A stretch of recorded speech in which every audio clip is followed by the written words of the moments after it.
right then. It's morphin' time.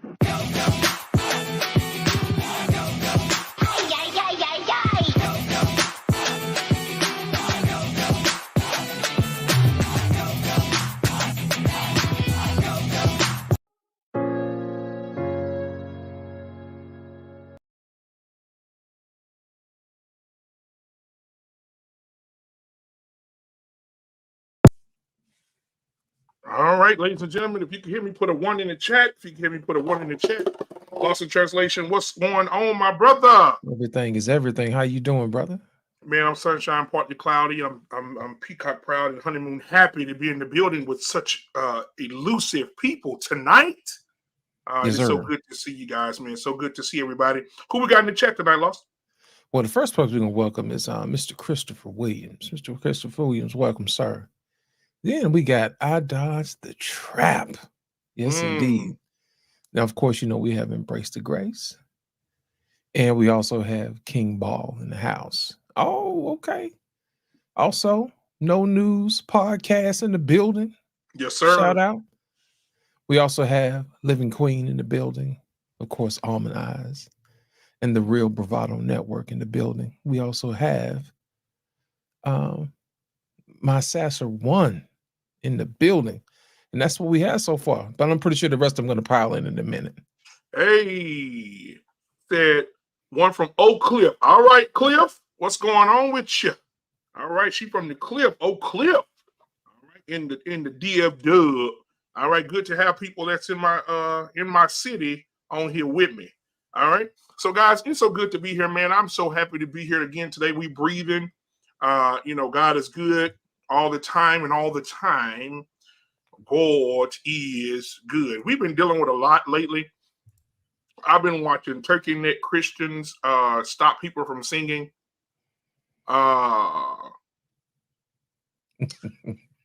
Sister Kim Burrell, I don't know what y'all want to say about Kim. Kim, something wrong with Kim. I think Lost in Translation should give us something. Is she married?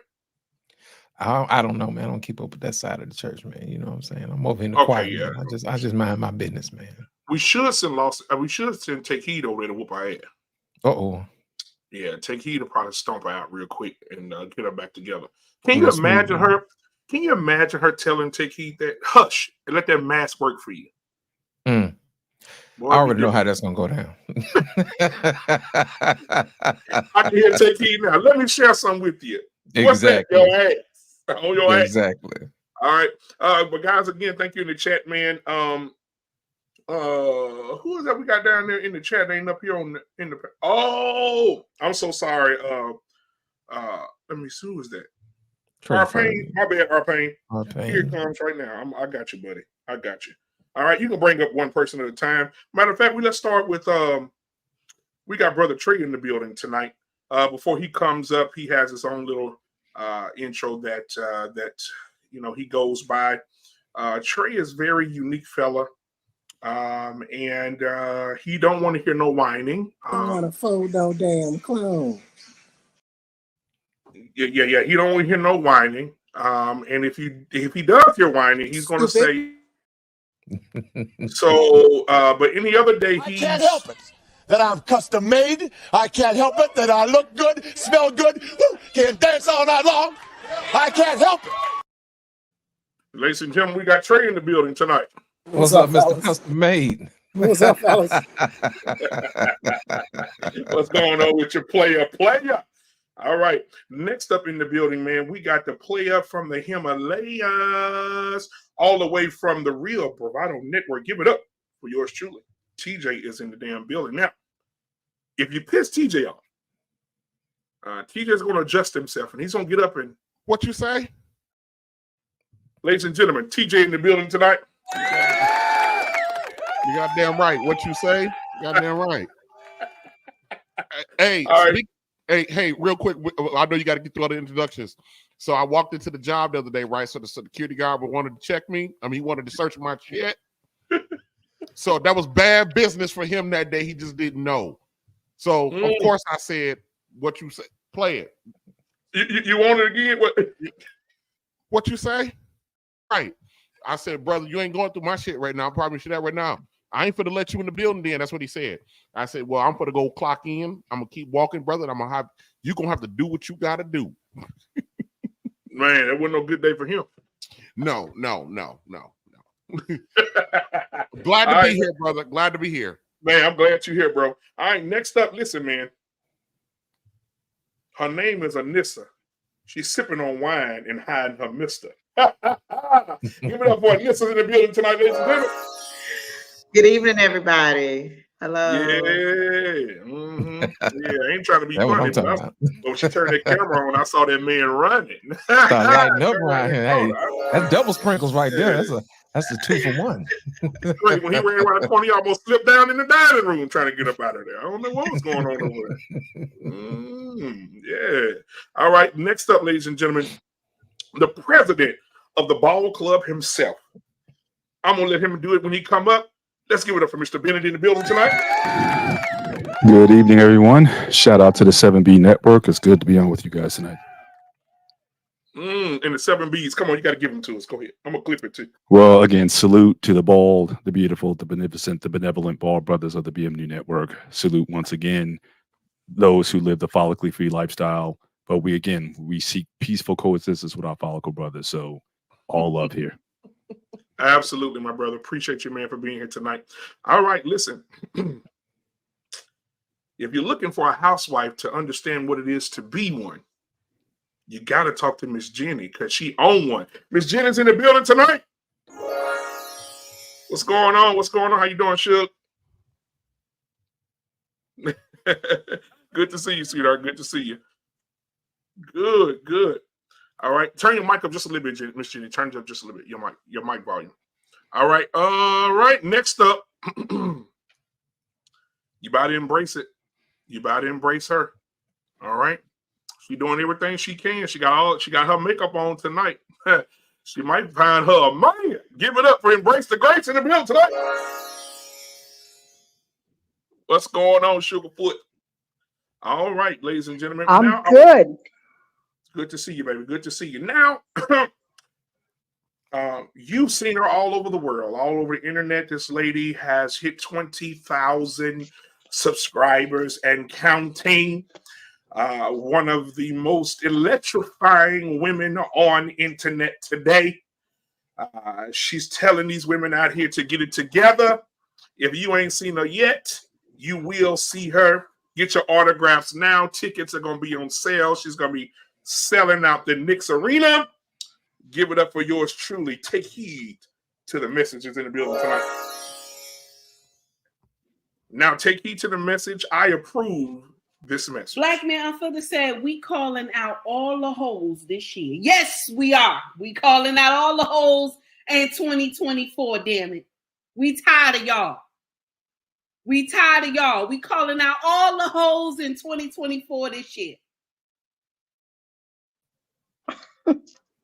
All right, ladies and gentlemen, take heed to the doggone message is in the building tonight. Now, listen, I want to say this before we bring up our last. TJ, hold on a second. I think I sent you the link, TJ. Hold on. To send to. Wait a minute. Give me just a second. All right. Now, keep in mind that Streamyard tonight has decided that they are going to start tearing our asses up with these freezes. I got an email here, but we're going to work through it anyway. Yeah, it says look for disruption and all that kind of crap. All right, so bear with us, ladies and gentlemen, tonight. If we struggle stream, that's what it is. All right, we got one more, and we got two more. We're going to introduce them, and then we're going to rotate people out because it's a lot of us here tonight, okay? All right, the next up, listen, guys.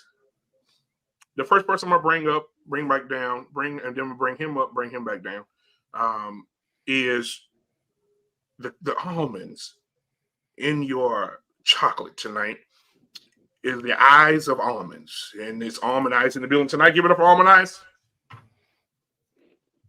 All right, now, almond eyes, thank you for being here. Now, I have to bring up the Surgeon General, so I'll be right back. Sugarfoot, you stay right there, stay close, stay nearby. I'm going to bring up this guy. You guys know him. You know him. He's famous. He has famous sayings. He has famous video clips.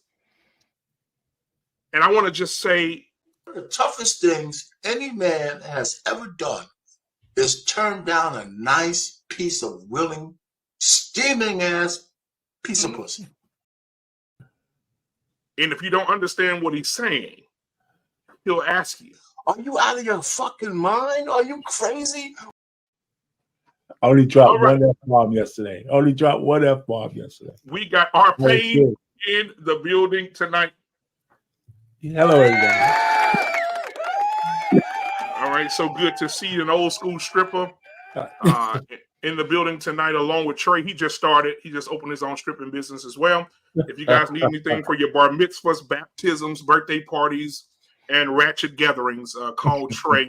They call them they call them the beach towels because they keep you wet and wrapped at all times. Oh my God. All right, ladies and gentlemen, Before you leave, BMU, all of those electronic problems you having is me trying to find that goddamn clip, man, to try to get it.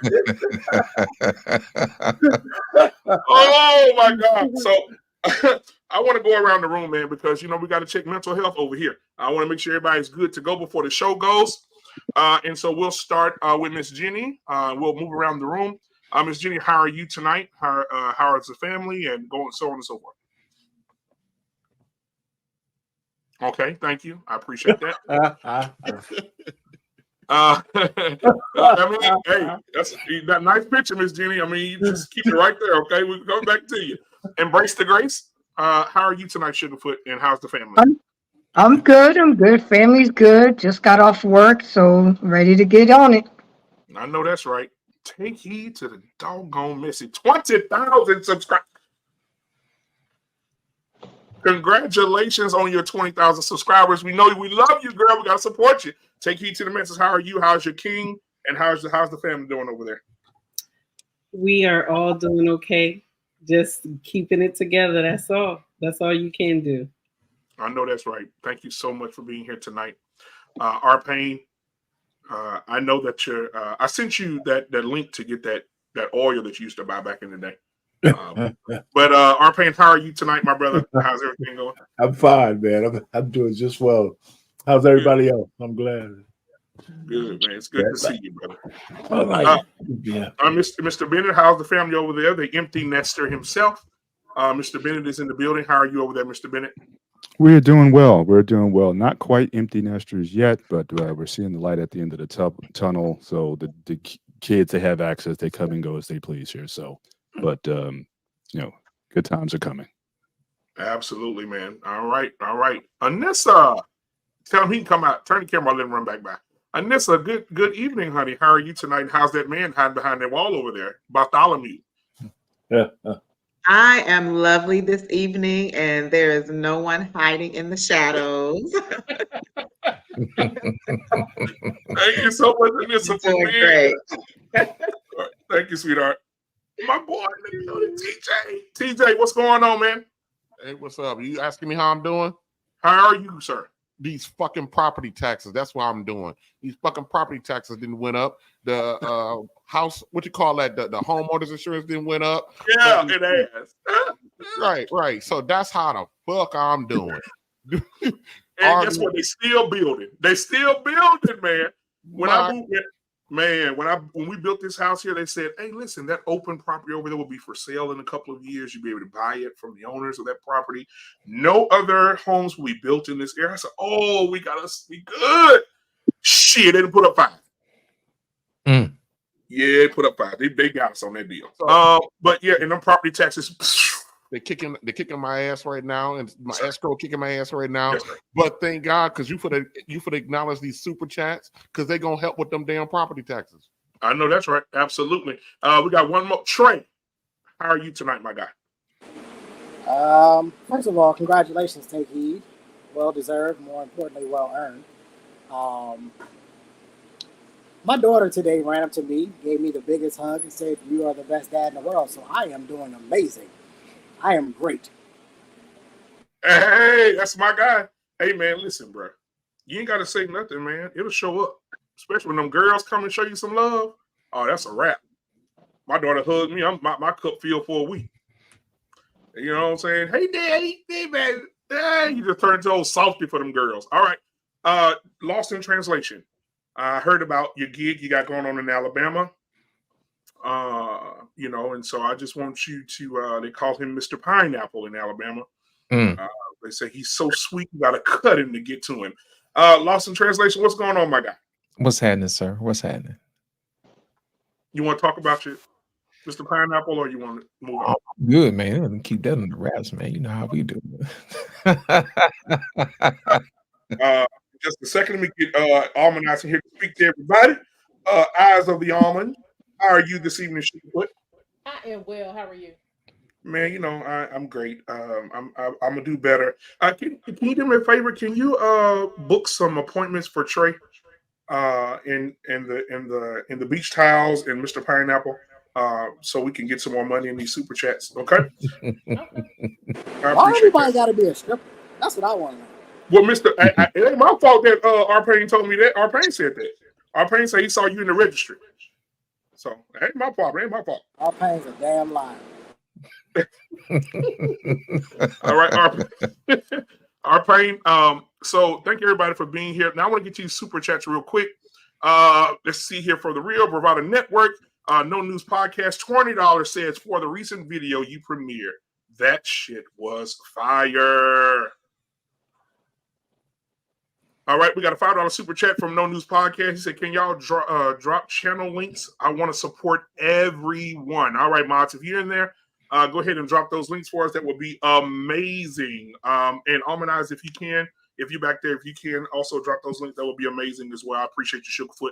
All right, and also we got No News Podcast again. $50 super chat says, yo, tell them I said, run me those links for support. Okay. Laugh out loud. I can't super chat over there. Laugh out loud. Appreciate it, man. Now, if you want to give, brother, you can definitely give by sending a cash out. It's at the bottom of the screen right now. Thank you so much for your super chats for the Real Bravado Network. And anything you guys send, we appreciate it. All right. If you see the name of the show tonight, you see we're about to get it in. We're going to talk about it. He gave me everything, but he was broke. There's a video floating around of a young lady who spoke that we're going to watch in a few seconds. But before we do, I want to check the temperature of everybody on the panel when it comes to money. The first question of the night is, does money make a man? Is money the determining factor for women to be with a man, whether he's a great man, he's a good man? Is money the determining factor that you will move forward with that guy? And for the fellas, the question would be obvious. Do you think women choose men based on their money or based on their character? Let's start with Mr. Bennett, and we'll go around the room. Mr. Bennett. Well, I would say the majority of women, I think money is a major factor in their decision making as far as whether or not they'll choose them or not. Now, again, will they love them or not? Are they going to be looked at as far as besides utility? That's going to be dependent on those other factors. But no question, I think a man's ability not only to provide for himself, but for a potential family, I think is something that women will consider. That doesn't guarantee her loyalty or security or her emotional bond or attachment to him. So I think that's the case generally for most women. All right, thank you for that, Mr. Bennett. Anissa, what are your thoughts? It may not be the determining factor for most women, but I think we have to be realistic. It is important. A man needs to be able to provide, especially if he wants a wife and a family.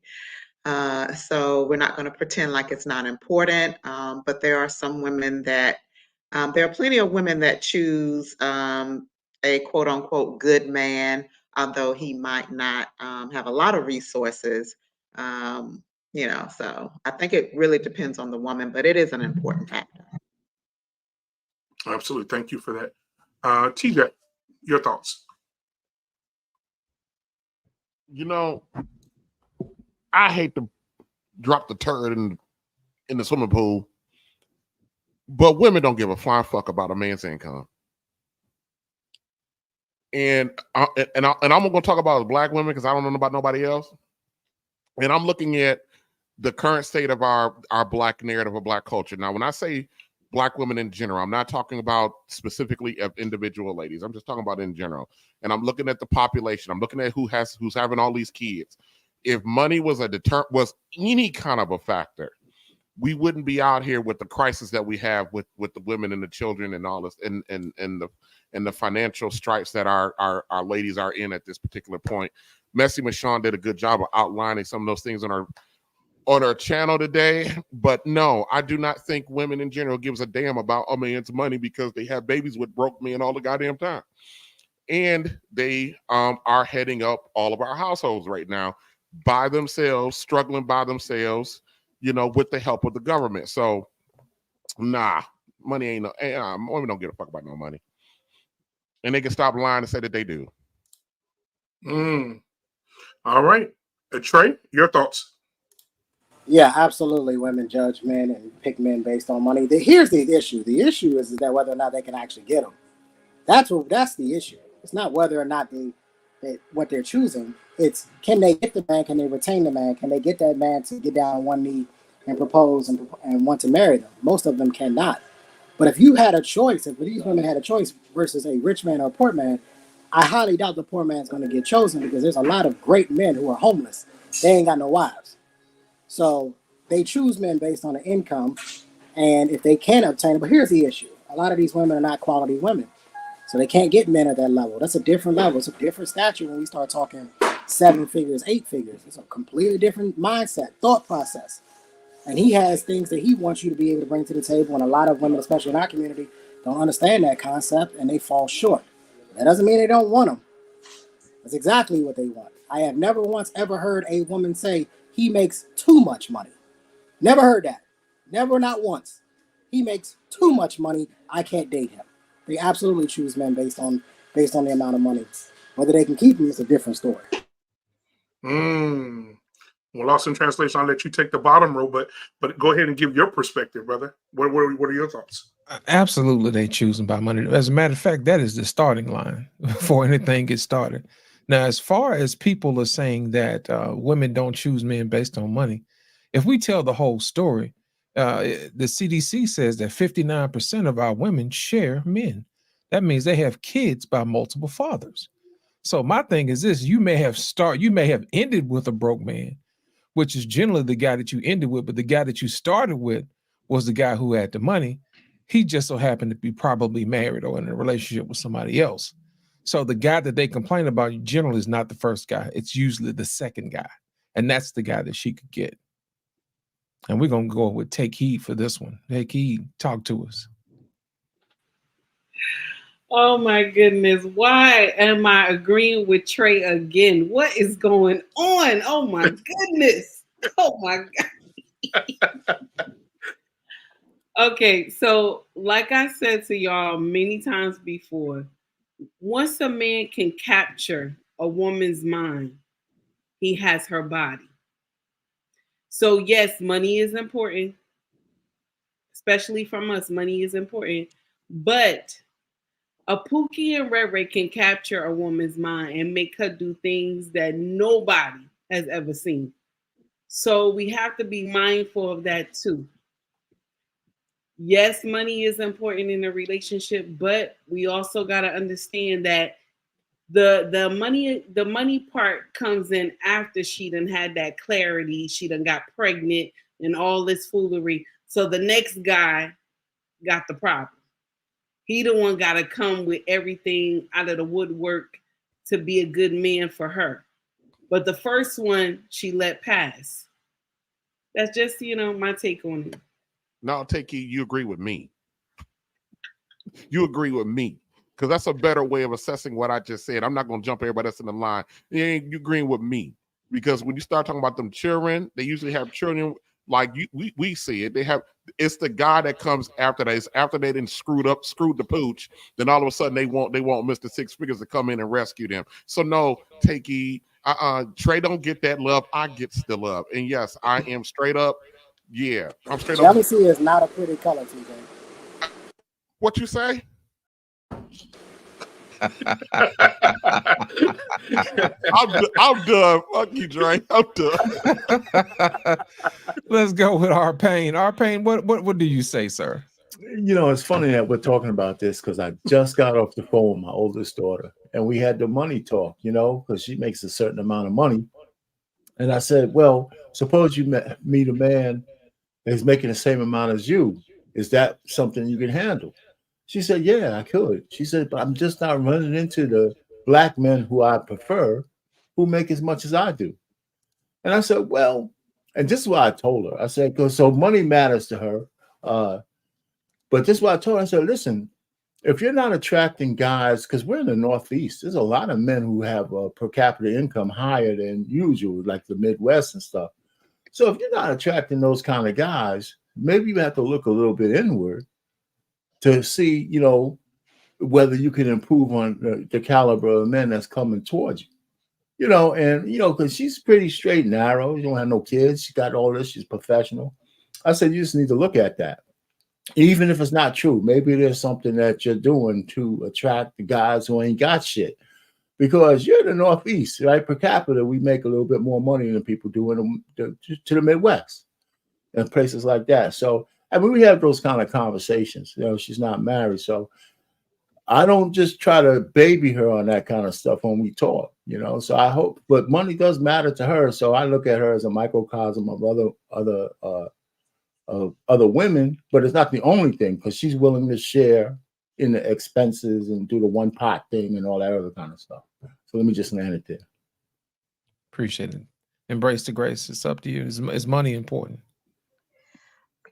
Yes, money is important, but unfortunately, teaching our little girls to use men for their resources versus appreciating, valuing them, and respecting them is out the window.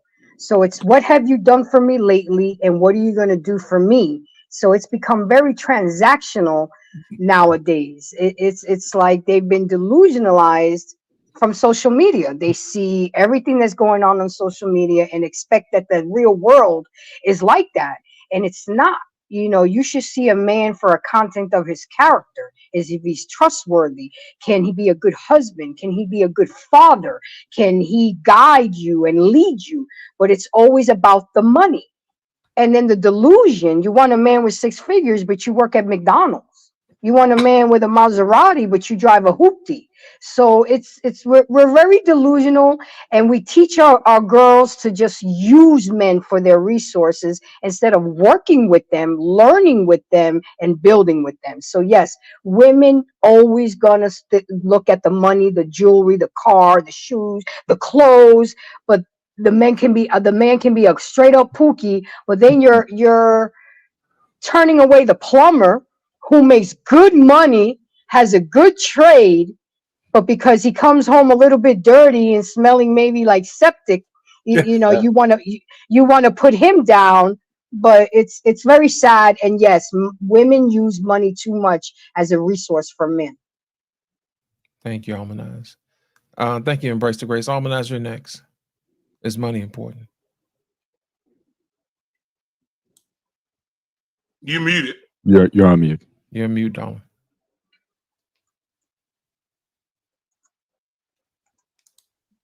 There you go. Okay. I think when the woman's ready for it to be important, that's when it's important. Also, I think you gotta use the term woman loosely because a lot of these are big girls, not women. So what they're asking for as far as, you know, monetary requirements are really just a wish list. So for women, no. Little girls perpetrating as women, yes. Okay. Thank you, Almanize. I'm gonna get Miss Jenny. I know she didn't slip back in here in a minute, man. Yeah, there she go right there. Hold on. All right, Miss Jenny, are you ready? Are you ready? Not yet. All right, so I want to play the video while Miss Jenny is getting ready of this woman who told this story. Here it is. The man who taught me what love looked like, he just got married not so long ago. But the reason why we didn't work out is because he was broke. Well, his wife now is fine with that. He worshiped the ground I walked on. And he taught me patience. And he really taught me how to damn near love me. Taught me how to cook. He was chasing a dream of being a musician. He wanted to be a singer in a boy group. I supported that, everything. But I'm like, he had 2 kids. And I'm just like, you do need to support yourself. Like, you need to make some type of money. He was getting like a $50, $100 allowance from his manager. I was like, drive a Pizza Hut at night. I don't care. Just So is make he some still money. trying to chase this musician dream? He just found the woman for him. Okay, so it didn't work out financially wise. Everything else, if he had the But- money, would it have worked out? Yes. Okay. It would have. And if I would have met him today, it would work out. What's the difference? The difference is I was broke too at the time. Like, I was barely making it by myself. And so I was like, I feel like I don't want a man in my house. And we both, like, they don't make my vagina wet. You feel me? Like, they don't turn me on. Okay, so now since you're good for yourself, okay. financially, you're saying now it would have worked. So you're saying you wouldn't mind supporting him. Now I could appreciate the love that he brings, but I still don't want him to be broke. There you have it. She ain't told me nothing. I'm sorry. Am I the only one? Because I didn't get anything out of it. Money lubricates all things. She said it don't make. Yeah, she said it don't make her wet if he ain't got paid yet. That's right. So Anissa, the incomparable. Listen, what do you say? You are the president of the sisterhood. What do you say to this and to your concubines here? What are your thoughts? Why would you start with me? Why would you start with me? Because you had the biggest smile. That's why. You had the biggest smile. That's it. There you go. Come on here now. Well, I mean, in all honesty, if I have to take that video and for what she exactly said, she said the man was getting what, $50 or $100 allowance from his manager. Yeah. I mean, I don't care how, listen, I don't care how nice you are. I don't care how much you teach me patience and teach me how to cook. You got to bring more than $50 or $100 to the You table. want to fold no damn clone. This is another thing that we're not doing in 2024. We're not doing this. You're a grown man. You need to have your stuff together. You need to be getting your stuff together. You should not be approaching any woman with $50 or $100 and say, here, this is all I bring to the table. That's just unsatisfying. Nope. I agree with her 100%. Well, most of them only worth 40, so I think that's a surplus. I'm sorry? I said most of them only worth $40 because that's what they charging out here. So $50, you're winning. Well, I don't know. Maybe that's the women that you encounter, but I don't know if that's for the majority. I don't know if that's for the majority of women, but I'm just saying, I think that is unsatisfactory, and I agree with her that she should have left that situation. Oh. That's my opinion. So TJ, what you were saying, I want to allude to TJ. We go to TJ. TJ, what you were saying is the going rate for the slide is about $40 or less. So 40 or less. So basically, she's winning if she gets 100. Here's my question. Shit, I just lost it. No, yeah, here's my question. That was an old man moment. Here's my question.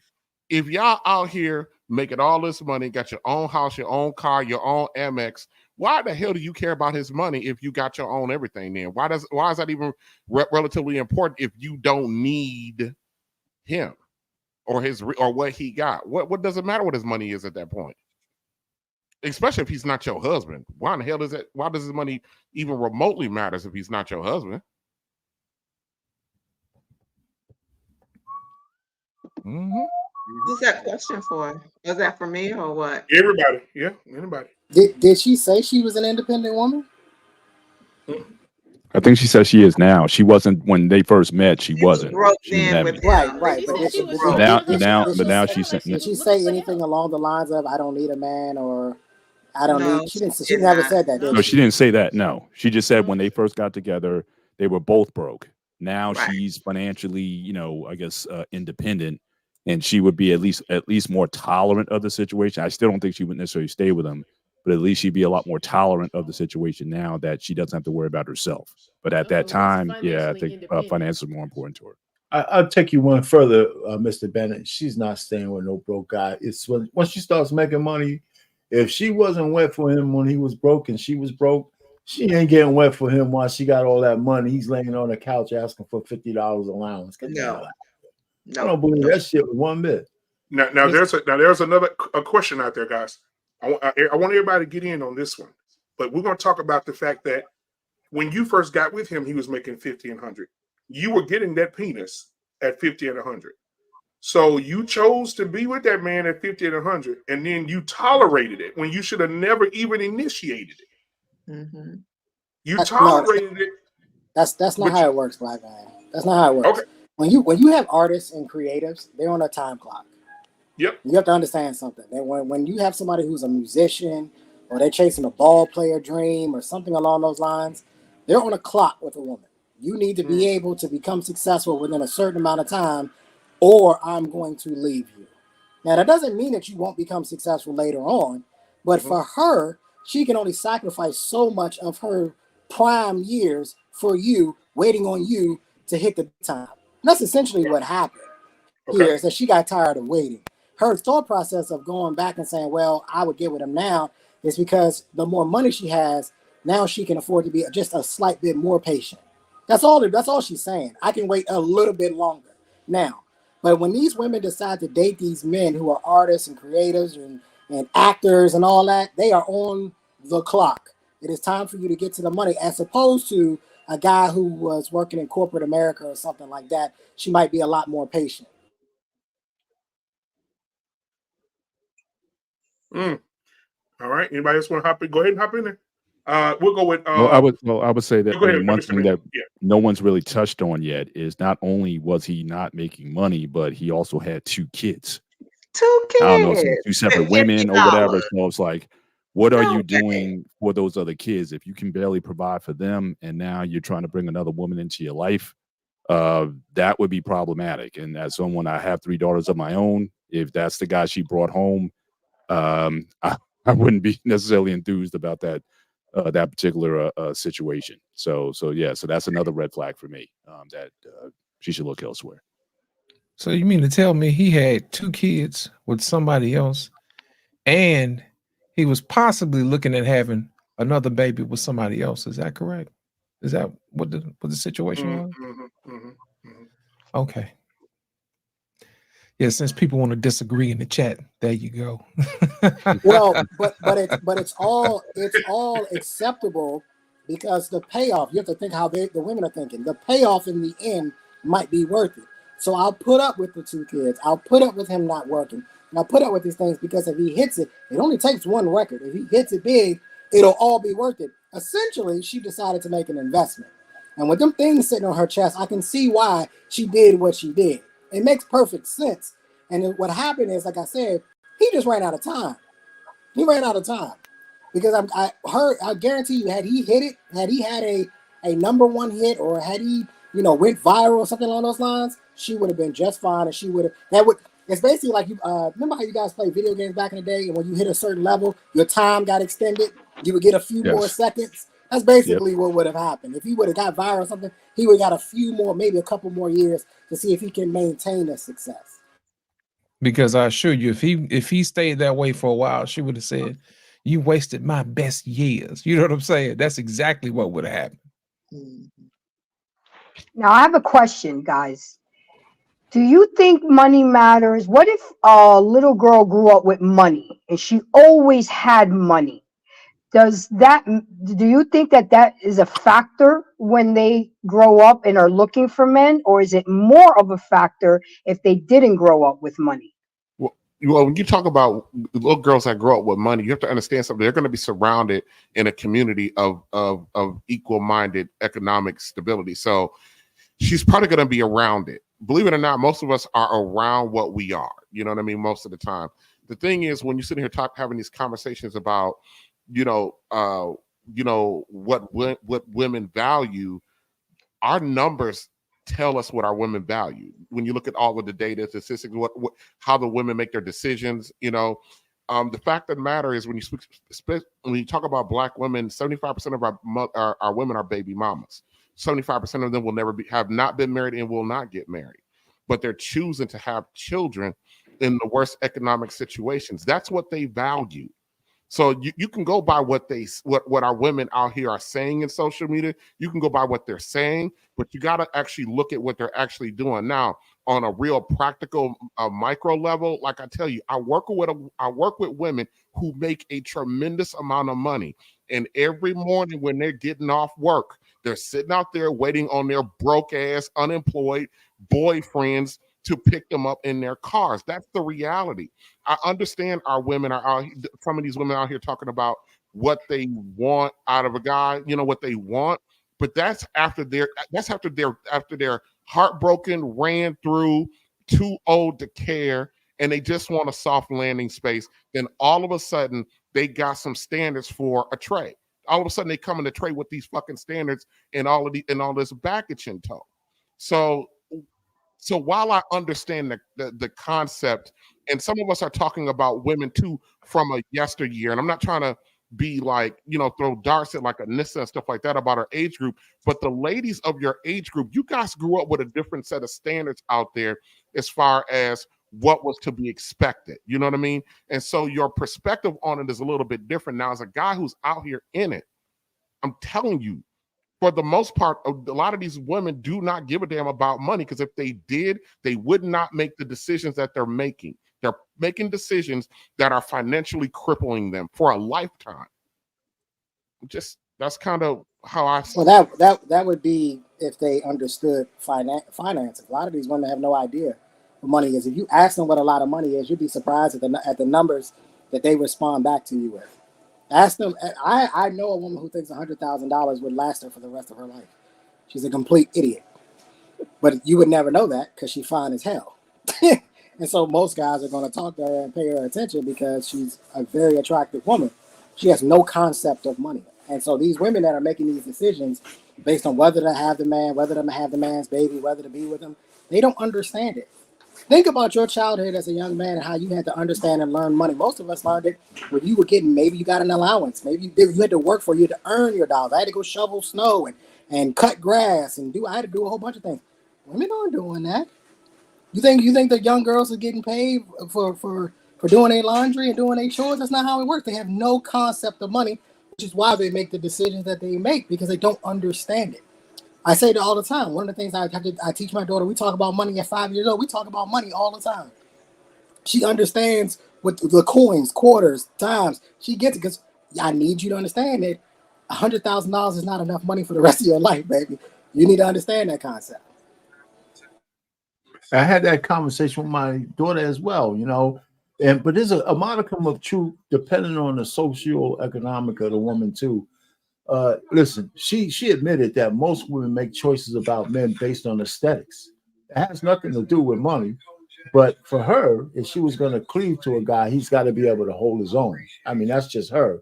But she still makes choices based on how a guy looks. She would. And that's why I told her, if you got a guy you like, you need to bring him around me right away, not because you think I don't want to see your boyfriends. I want to be the guy to eliminate this guy so he ain't wasting your time. And if he's all right, then I want to give you a head start to say this is somebody that's okay to talk to. But so she's on both sides of the fence. She understands the money because she's got some, and she knows the value of the dollar. She's a miser. I got to pry money out of her hand, which I really like. But she still falls prey to the aesthetics of a guy, or she could, And I don't know if money really matters. That's why women treat guys who look good differently than a guy who's average or ugly. They could say the same thing. One going to HR and the other one busting those cheeks. You may be on to something. I think they use money as a disqualifier for the guys they're not sexually attracted to. You know what I'm saying? It's always one of those situations where, well, how much money you got? You know what I mean? That type of thing. And then they'll turn right back around and let the other dude around the corner be like, hey, how you doing? You know what I'm saying? Let me give you a little piece of cake and stuff like that. Two nickels to rub together. Right. It's delusion. It's like dyslexia, right? The man that got the money, she'll be around her friends. She'll say, girl, that nigga ugly as fuck. but he got that bread. That goes Right? back to what And I then the said. broke dude that ain't got no money, girl, that boy got a dick like a 12-year-old donkey. He be fucking the shit out of me. But he ain't got no money. It's dyslexia. But see, You- but you- that's you- a, but that's a you gotta third, but pick. that's a third element you're adding to it, right? Yeah, Because our pain, he said one is either money or attractiveness, but now you're also talking about performance. Yeah. Because you could be ugly and broke, but if you can perform, then you're gonna get some women that way also. So it's got nothing to do with being attractive either. The Dolomite effect. You ain't gonna get a chance if you're ugly and broke. You ain't gonna get a chance. Well, look, if the word gets around, Shit, if she shit. I messes don't know up, what if world the you word living gets in. around, then you may have to try it. Man, hey, that ugly broke Well, mother. you know You know, what? You're back there. I resemble that, Mark. Yeah, okay, yeah. Our pain. Let me If tell the you word something. gets around, if our pain, our pain is Man, you know what? Our pain, you can have one eye and one leg, and you can have a scar in the back of your head. You can be broke and blind, no money.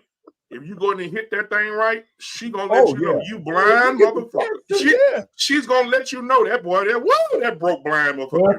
Boy, he can tell me up. How much money you need this month? Take heed to the message. Talk to me. So we missed the whole part when she said that if she was I'm getting tongue tied. She said that if she would have met him again today, she would be with him, right? Yep. Now, I'm going to share something with you. I don't believe it. He already captured her mind. He still got her mind today. This man is married already.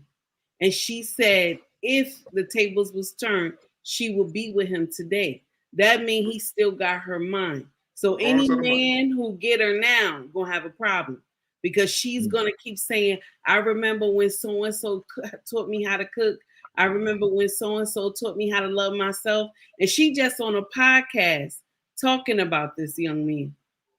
He done already captured her mind. So now if she do get married or if she do have a relationship and he calls her because he got some problems in his marriage, they're gonna sleep together. She gonna bust it wide open. That's why I always tell y'all, be careful of letting a man capture your mind. And he does not have to be handsome. He does not. Long as he can move that mouth, you in trouble. Teki, let me ask you a question. Based upon what you said if he met her now, do you think it's based upon his status as a man or her personal growth as a woman? Which one do you think it is? So I will say I'm not gonna say just her personal growth as a woman. He still has her mind. And so she wished she was with him. So I'm not sure if it's just her getting older that she understands that this guy might have been good for her, or either she found out that he made it. You know what I'm saying? So I don't know. I can't, that's just my take on it. Take it. I'm gonna give you a clue. Okay. When he was with her, he taught her how to love, how to be a woman, and all this other stuff. He didn't change. But he also got married to this other woman. I'm sure he taught her how to love and how to be a woman and that type of thing. And the only thing that changed was the amount of money that he was with. I would argue to say that the woman that he's with now probably helped him to become the man he is today. So my thing is this: if she had poured into him what this other lady would have poured into him, then she would have got the result. But since she was impatient, she never got the man. That's nasty. Yes, you're right. You understand what I'm saying? And you know what? You can But add she a also caveat. said he was still broke, though, right? She did say he was still broke. That man married. I doubt if he broke. She didn't say he was broke. She said, hold on, guys, because let's go back to scripture here. Let's open up the Bible and read again. The man who taught me what love looked like, he just got married not so long ago. But the reason why we didn't work out is because he was broke. Well, his wife now is fine with that. He worshiped the ground I walked on. And he taught me patience. And he really taught me how to damn near love me. Taught me how to cook. He was chasing a dream of being a musician. He wanted to be a singer in a boy group. I supported that, everything. But I'm like, he had 2 kids. And I'm just like, you do need to support yourself. Like, you need to make some type of money. He was getting like a $50, $100 allowance from his manager. I was like, drive a Pizza Hut at night. I don't care. Just So is make he some still money. trying to chase this musician dream? He just found the woman for him. Okay, so it didn't work out financially wise. Everything else, if he had the But- money, would it have worked out? Yes. Okay. It would have. And if I would have met him today, it would work out. What's the difference? The difference is I was broke too at the time. Like, I was barely making it by myself. And so I was like, I feel like I don't want a man in my house. And we both, like, that don't make my vagina wet. You feel me? Like, that don't turn me on. Okay, so now since you're good for yourself, okay. financially, you're saying now it would have worked. So you're saying you wouldn't mind supporting him. Now I could appreciate the love that he brings, but I still don't want him to be broke. She never wanted to support him, so that answered my question. Well, she's a whole Hershey brought over there with some almonds stuff. She been ran through. Oof. Yeah, we can stop with the assumptions. She just said the man asked her, "Could you support him?" and she dodged all the way around that thing. So we saw that with our own eyes. So as far as whether she poured into him or not, it's evident now. It's sometimes, ladies, it's not the man that activates it. Sometimes it's you and what you pour into the relationship. So you can't get what you really want unless you put something in the deposit, until you deposit something in the bank. And I don't think a lot of people get that. I really don't. You know what this reminds me of? The story of Denzel and his wife. She was working, he was broke as shit, had no money. He ain't have $50. She was the one paying for cab money. She paid the first date. Yep. She said that Denzel said he had a dime. He was chasing a dream to be an actor. And Denzel was on the clock. Yep. Yeah, he's on the clock. Dang. It just happened to work out. Samuel Jackson is the same thing, right? Yeah, but let me ask you a question, Rick. But you know what though? Hold on. Samuel Jackson didn't get his first acting gig till he was 41. All right, so let me ask you a question. Everybody's clock is different. You think men go into relationships thinking that they need a woman to pour into them? I mean, in general, I don't think that's what Pain, the whole point of a wife is assistance, right? Right? No, I don't disagree with that, but I don't think most men go into their relationships expecting their wives to pour into them to get them to become successful. They'll help them. If they're not, I don't know if that's an expectation going in, right? You're gonna have to be a well. No, I didn't say. You are one hell of a weak ass man if you need a woman to pour into you to get to the bag. You're weak as a man. Well, if that's the case, then that goes back to the premise that we said earlier. It's the money first. Now, which one is it, y'all? You guys are reading more into what I'm saying. Show me the money. You have to secure the money first, always. Show me the money. Y'all ain't gonna win this, and I just want to let y'all know this chance over here. Let me say this. There's a certain level that you should be in as a man before you go seeking your wife.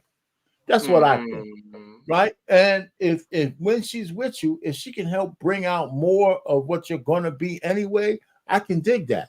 But I don't think you go into the relationship thinking that you need your woman to succeed. I don't agree with that. I think anything she does for you to propel you further is gravy. Because you should be going that way anyway. So explain. Okay, so that's the thing I was saying. Like asking you and Trey, it was actually a question. Like I know in today's time that would not work, right? The whole Denzel situation. Yeah, that wouldn't work in today's time. Ain't no woman finna say I'm finna pay all these bills and you go be an actor. That shit ain't gonna happen today. We know that. But I'm saying, like in that day and time, do you feel like that was her way of pouring into Denzel?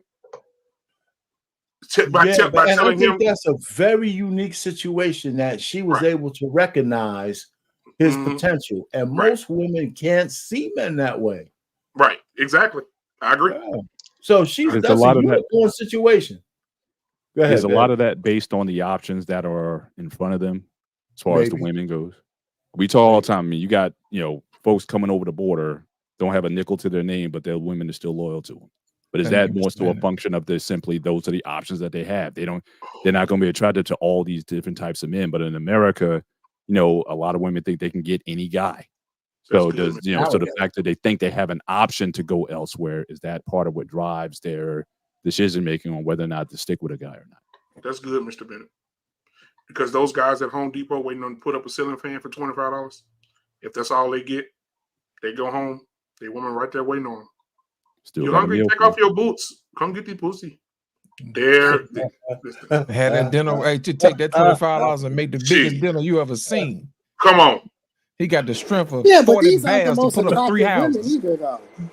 These are not high quality women. But also, but that goes back to options, though. That's my point. That's part of my point. They don't necessarily have options in that one. Either A, they're not that attractive. They don't think they can get a lot. So again, the guy they got, if they think that's the best they can do, then they're going to go with that man. But if you think you could, if a woman thinks that she can do better, then you know you're going to have to outperform in order to get her. But if you're the best she thinks she's going to be able to get, whether she's attractive or not, or those are all the other men are around just like him, this is the best I can get, I'm going to just cling on to him. So it's really, like I said, it's about what you think your options are. And Trey, keep in mind now, some of those women are raised to do that, but you know this. You've been around the world. But I'm gonna say this, because if you go to the store, you know, my brother and I used to just be in shock. You would go to a store and you would see a guy that looked like a tornado threw a house at him and hit him in the face. And his wife be bad. I mean, bad. And you be like, God damn. And she just sit up there rubbing the small of his back and kissing him on the neck and standing in line. I'm like, this man, shit. Like, you know what I'm saying? So I'm just trying to figure out, like, you see that a lot. But that's a one-off, black man. That's an anomaly. The majority of the most attractive women in this world are with men who can essentially afford their beauty. Beauty costs. Right. And so when you have the most attractive women in the world, if you take a look at these women, majority of the time they are with wealthy men who have money, status, reputation.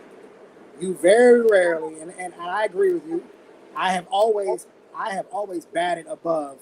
I've always boxed above my level. I've always been able to get women that I probably shouldn't have if you compare their level of beauty to my attractiveness, right? So this can happen. I'm not saying that it can't happen, but if you look at the women who are, I think back to all the women I know who are like, you know, superiorly beautiful.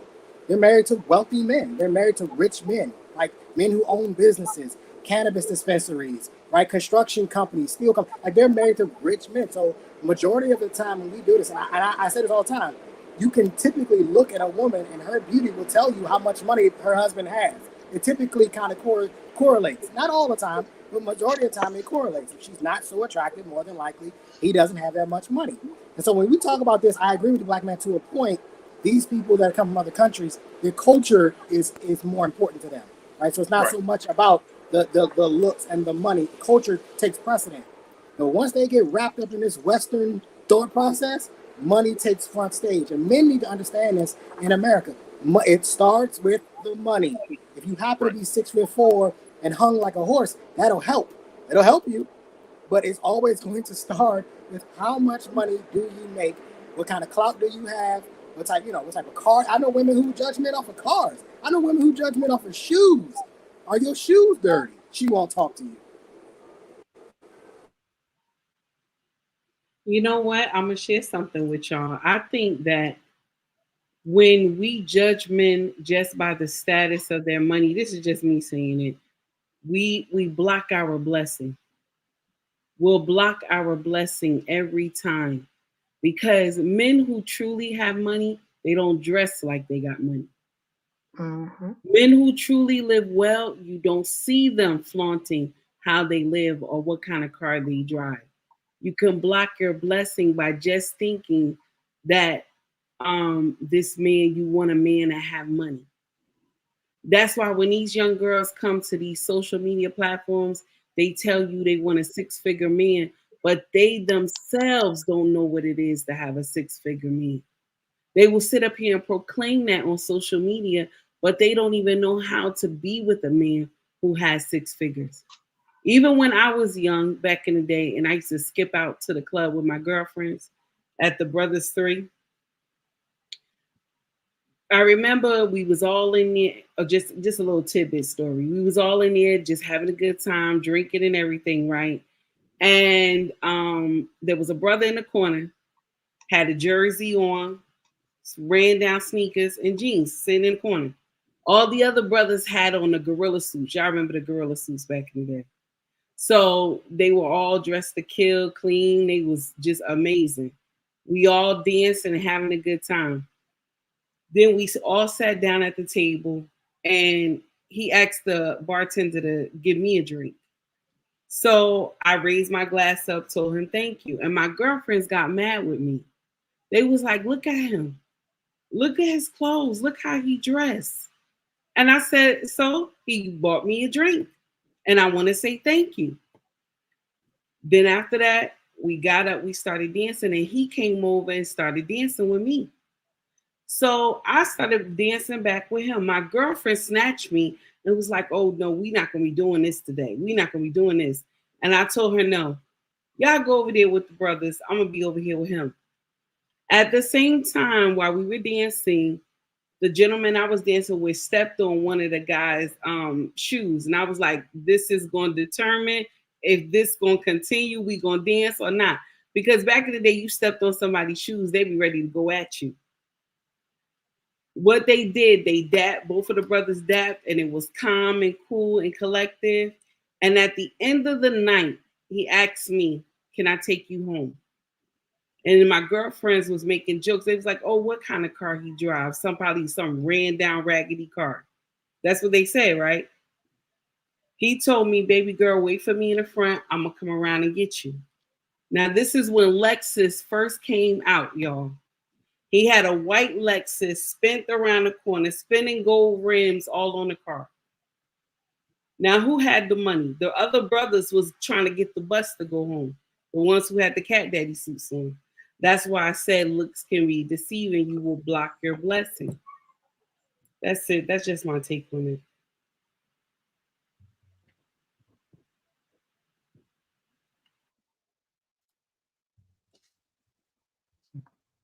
Everybody's quiet. Mic drop. I'm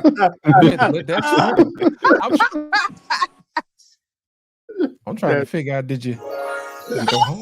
Nobody wanted to say it. Nobody wanted to say it. I was thinking, but she's a married woman. Don't say nothing, man. I cannot tell what I did. You don't have to. You don't have to take it. That's right. We wouldn't want you to. No, absolutely not. We wouldn't want you to. So I can't tell what I did, but I had a good time. But you know what? Let me tell you something. That was a bad story. I like that. Everybody was like that. But it does. But I do have a question as a follow up, because again, we're talking about all these things that what a woman really goes after. I think a lot of us agree, and not everybody, but money is certainly a factor. But the guy who treats you well, who makes you laugh, because a lot of guys like that, I've seen guys like that, they just make a woman laugh. You know what I'm saying? And they just have a way, their personality is such where they can just pull ladies just with the power of their charisma. They're decent guys. And again, they may not be wealthy or have a lot of money, but they're also resourceful. So another question I may have is it so much the money, or is it the fact that you can be resourceful? So you may not have a lot of money, but you got skills. You can build, if you need to add a room to the house or whatever, you know contracting, plumbing, a lot of things. You can save in a household. You could be saving tens of thousands of dollars if you know how to do that stuff on your own. You just get a couple guys to do it for you. So is it so much about the money or the status or the clothes actually, or is it his ability to be resourceful is what women really want? And they just look at money as being resourceful, but not always. A guy can, hold his own, especially if you stick with him with a long term, especially if he's got those kind of skills.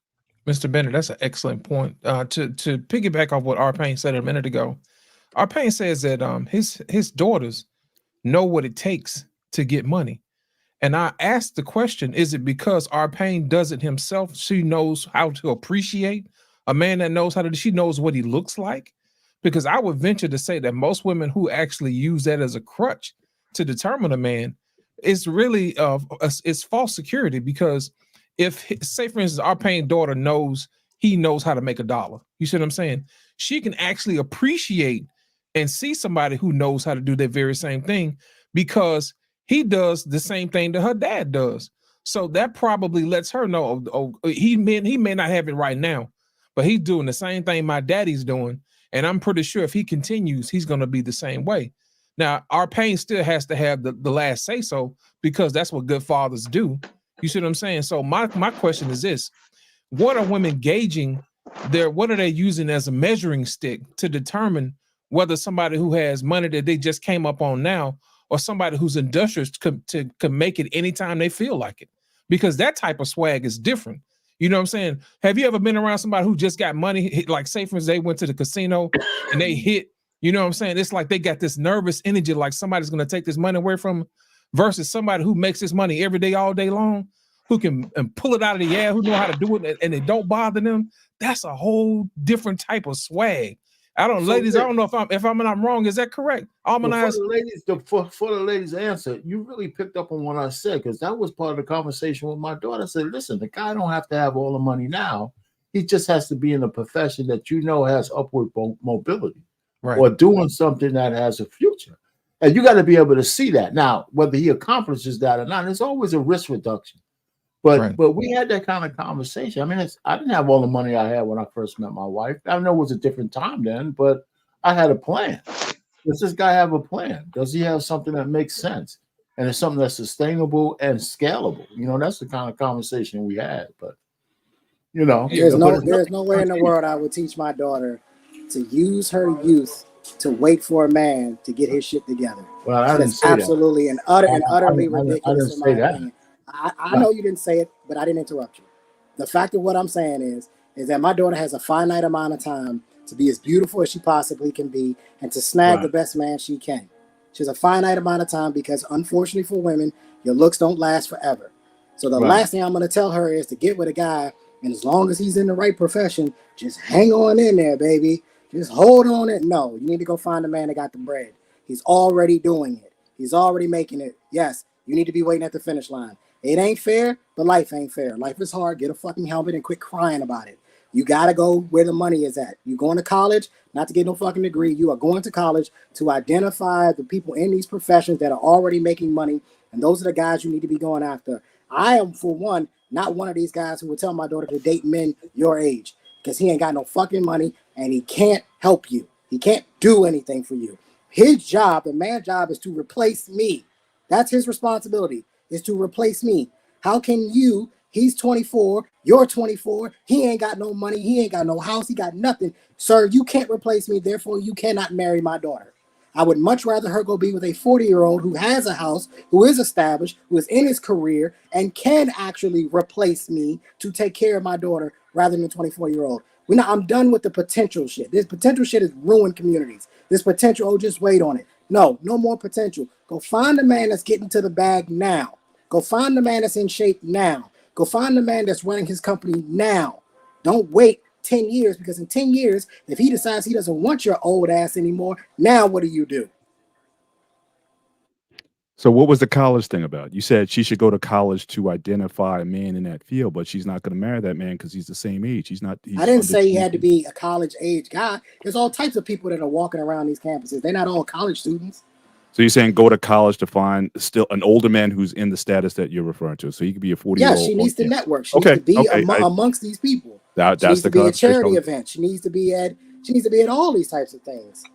I'm not one of these Greek fraternity sorority guys, but if it's gonna help her network and meet some older guys and others in other fraternities who are established, by all means go right on ahead. But waiting, sacrificing 5 years, 10 years, or he's gonna be a doctor, he's gonna be this. Okay. And then he gets to the money. You don't look how you looked at 21. You ain't got it no more, baby. He don't want you now. But now he getting the bag now. He making $250,000 a year now. Now what do you do? Not sacrificing my daughter's youth. Sorry. I would encourage and mine. Do you want her to get married early? I want her to get married while she's in her prime, while she has her beauty. Okay, so what's that? While she's at the best stage. Under 25? Under 25. I would prefer under 25, yes. Okay. All right, come on, RBN. You want to say something? Yeah, I would prefer my daughter when she's about a sophomore, junior in college to start trolling around the grad school. Last year, law school students, first year medical residency students, they make money. The hospitals paid them. I would encourage her to go do that. That guy's still older than her. That guy is about to walk in. She still has her youth. She hasn't been ran through. There is a bit of a gauge gap. There's a little bit more maturity and focus on that, Graham. I don't think I necessarily, because I'm a 40-year-old man, I don't want no 24-year-old nothing. I barely want a 24-year-old car. And I like classic cars. You know what I mean? So I think, kudos for you for your daughter, but I'm not so sure if the game is to teach the ladies to go at 25 to go get a 45-year-old man. I mean, I understand the logic and all of that, but I would be more inclined to push my daughter when she's a sophomore or junior in undergrad to start hanging around the fucking grad school, which is what I saw. I went to a predominantly white institution. That's what I saw the white girls doing. Yeah. When they got to be, they played freshman year. They played half a sophomore year. Then all of a sudden you start seeing them girls, at grad school functions hanging around. They got boyfriends. Oh, my boyfriend is in the MBA program and all this, that, and the third. My boyfriend's at the medical school. My boyfriend is in grad school at the engineering school. You started seeing that around sophomore year, and a lot of these young white girls, believe it or not, a good number of them never made it to senior year or graduation because they got married. Yeah. They married those dudes and started popping out their babies. I wanted to say something to Trey and RBN. I really appreciate you men for saying that, because I don't think enough men, I don't think enough people teach that in our community. So I think what you just said, that young women need to be looking for men when they're in college, and they need to be looking at the men that are in their peer group and who they're surrounded with that are successful, and they need to be choosing from those men. I don't think we get taught that enough in the Black community. Now, Nissa, I'm gonna push back. I agree with what Trey and Bravado said. Let me tell you why I'm pushed back slightly, not all the way, right? I think that the reason that doesn't happen in a large group of our women is because of their mama. Ebony K. Williams, which I know a lot of people are the temperature change on that woman. She's up one day, down the other. She don't know what she want to believe. But one of the things that she said that stuck out was when she went to college, her mama told her, damn them boys, damn relationships. I don't give a damn. You go get your education. Don't worry about them men, right? She said, but she kept hearing the white girls say, I'm going to get my ring before spring, right? She said that there was a guy that was really interested in her. He was a law student as well. They were on the same level. And she looks at him now. He's married, got his own practice, making gazoots of money, got a wife, got kids, everything that she wanted to have with him. And the reason she didn't move forward with him is because of her mom in her head. She said, I could hear my mother's voice. No. And she said she told him that. No, I can't date you. No, I can't do that. I'm focused on my work. And now she's 45 freezing eggs. So if we get families, aunties, and mamas to say, hey, baby, if the guy's in your peer group and he's interested in you, baby, you may want to, because them white women, oh, Billy, he's a lawyer too. Oh my God, I want to meet your parents. Right away. They don't waste no time. No dilly dallying. Oh, beautiful. We can merge these two families together, have two lawyers, my daughter-in-law, my son, and my son. Oh my God. All I hear is let's merge hella debt together. You bring your debt, I'll bring my debt. Let's just put them together and get married. That don't make no sense to me. I don't understand what the Black community wants. You guys want to close the wealth gap or not? You can't do that if you're perpetually behind the 8 ball, carrying a whole bunch of debt. I don't get it. It don't make no sense to me. Now, Trey, you just said something. I'm glad you did. All right, because Mr. Bennett and Grooming and Reviews, we had this weekend had to cancel because they're doctors. but they will be on probably week after next, whatever. He called me, Mr. Ben. I meant to tell you that. Him and his wife both are doctors, and they both they met each other in school, and now they're both practicing doctors. PhD doctors. They went to school and just blew the damn degrees out the water, and they'll be on, and they'll be up for questions and everything. So that'll be a good conversation, Mr. Bennett, to have about the debt ratio and what they had to deal with as far as when they graduated and when they became doctors, how long it took them to get out of, just like that would be a great conversation to have with them. They should be on, like I said, not this Sunday because the Super Bowl Sunday, Mr. Ben's taking a break. Right. But we'll talk about it. Yeah, we'll let y'all know when they come on. But it's a husband and wife who are doctors. So we'll have that conversation, Trey. That'll be a good one. I want to chime in on Laws's question about how do women gauge a man. I can only give you my perspective. For 14 years, my dad was a typical rags to riches story. His family came from Sicily to Ellis Island to New York. I remember him telling me that they had to open up the oven door to warm up the apartment. Okay. And I saw my dad get up 14 years every day and get up at 5 o'clock in the morning and come home at 6 o'clock in the afternoon until I was 14, because he ended up retiring at 14, a millionaire, because he ended up, the factory that he was a janitor at ended up being one of the owners and took that factory global. So that is what I gauge a man in. I gauge in ambition. I gain in motivation. If he is willing to get up every day and work hard for his family. My dad used to say, a man, if he has to shovel shit to feed his family, then that's what the fuck he does. And that's how I gauge my men. I mean, I've dated all spectrums of men, rich, poor. But the thing is, the best thing is to know that your man is going to get up and is willing to get up, go out there, make the money, bring it home, and take care of the family. And that's how most women should gauge their men, because you can have money today and tomorrow is all gone. What's then what? What are you going to do? So we're just going to throw the whole man away? So women are delusional, because money doesn't make the man makes the money. And I digress. Thank you, Embrace the Grace. Almanize, I need you to pitch in on this one. What's your take on this situation? Go ahead, hit the mute button. Okay. I mean, I understand what Grace is saying, because that's what I saw with my grandfather. But in that, I think today, women, let me back up, females don't have what they need to be able to give those type of men what they need for them to be able to go out and deal with the world and do what they need to do and come home and take care of the family. Honestly, I was having this conversation with my sister earlier today. I don't think people getting married because they in love. They getting married just because, I need some help, honestly. Convenience. So, this whole money situation, again, I think the money is as important as your understanding of money. Because again, you can have $1 million and have a $2 mindset, and then in 6 months, $1 million is gone. So what have you really done?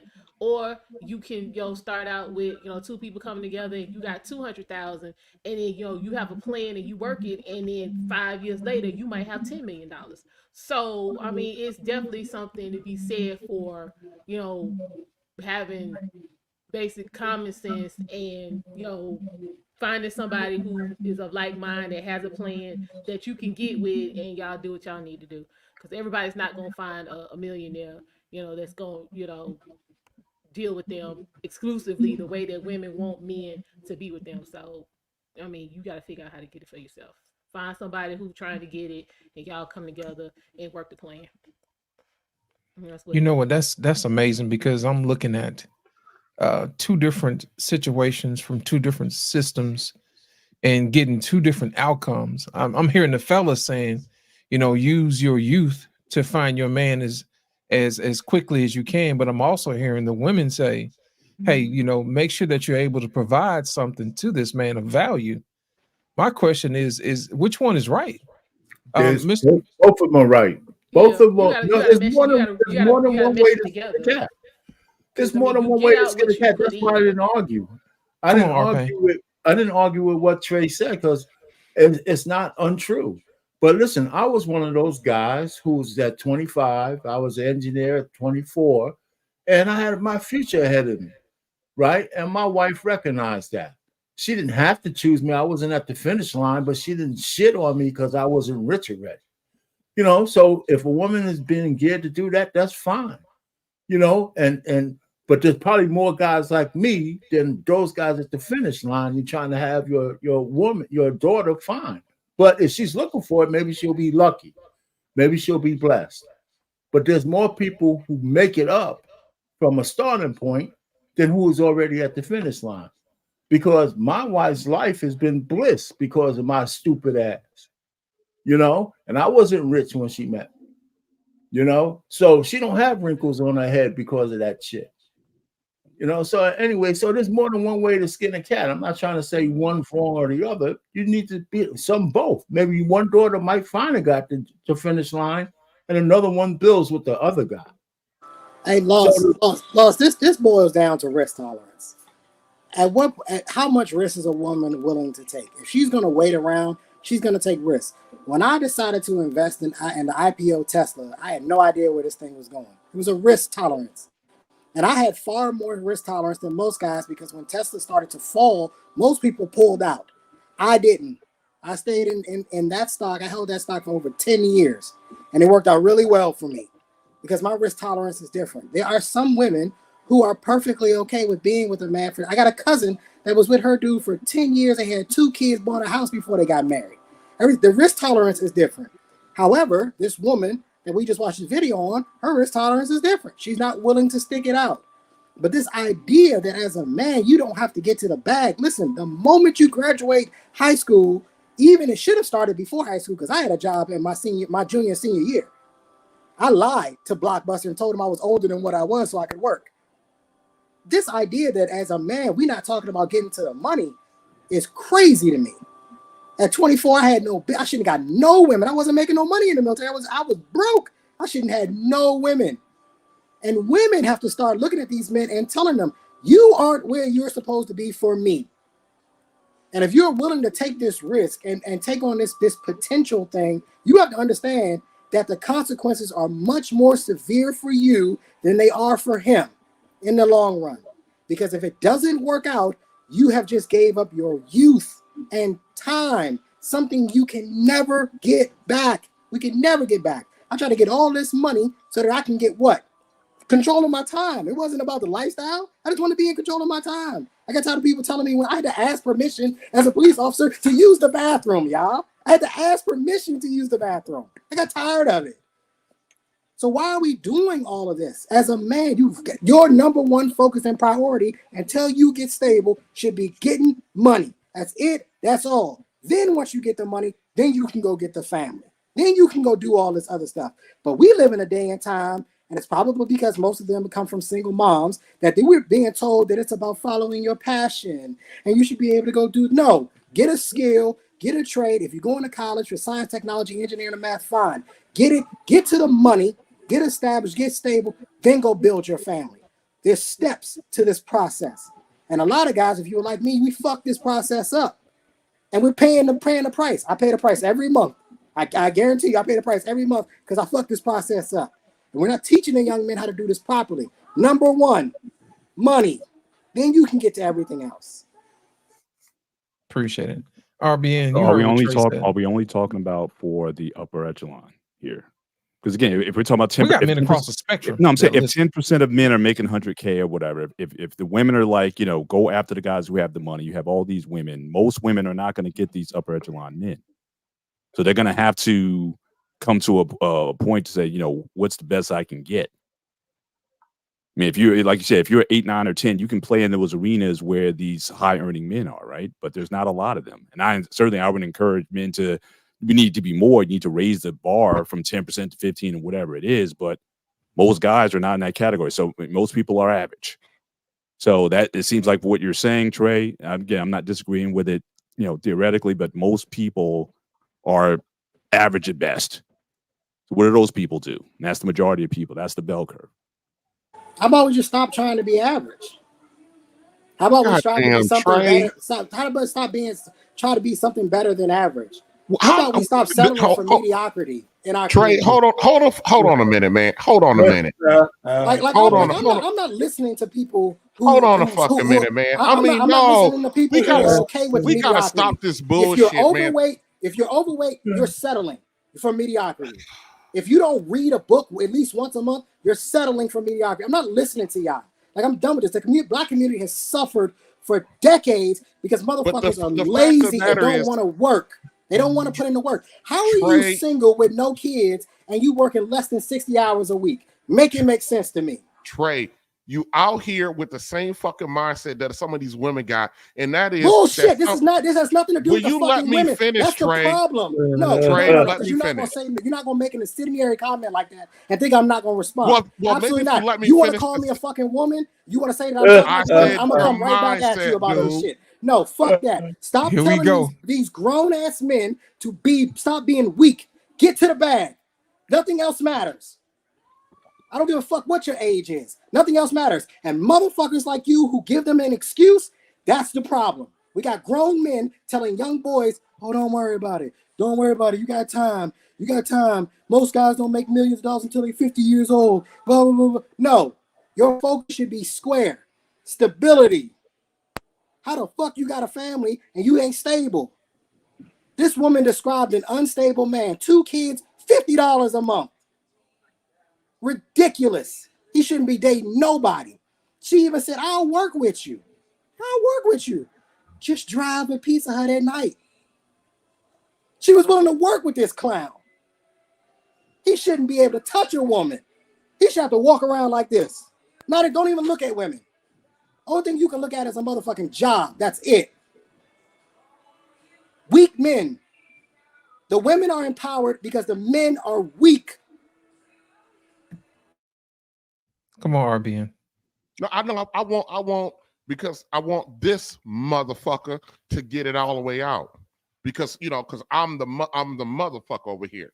So I want this motherfucker to go ahead and get it all the way out of his system. If motherfucker hurt your feelings, you need to grow up. Oh, it did hurt, nigga. A motherfucker can't hurt my feelings.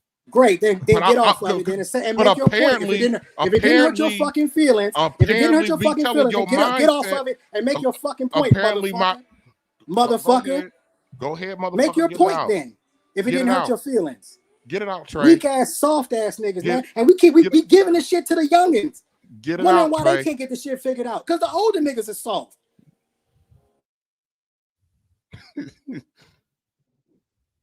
Get it out, Trey.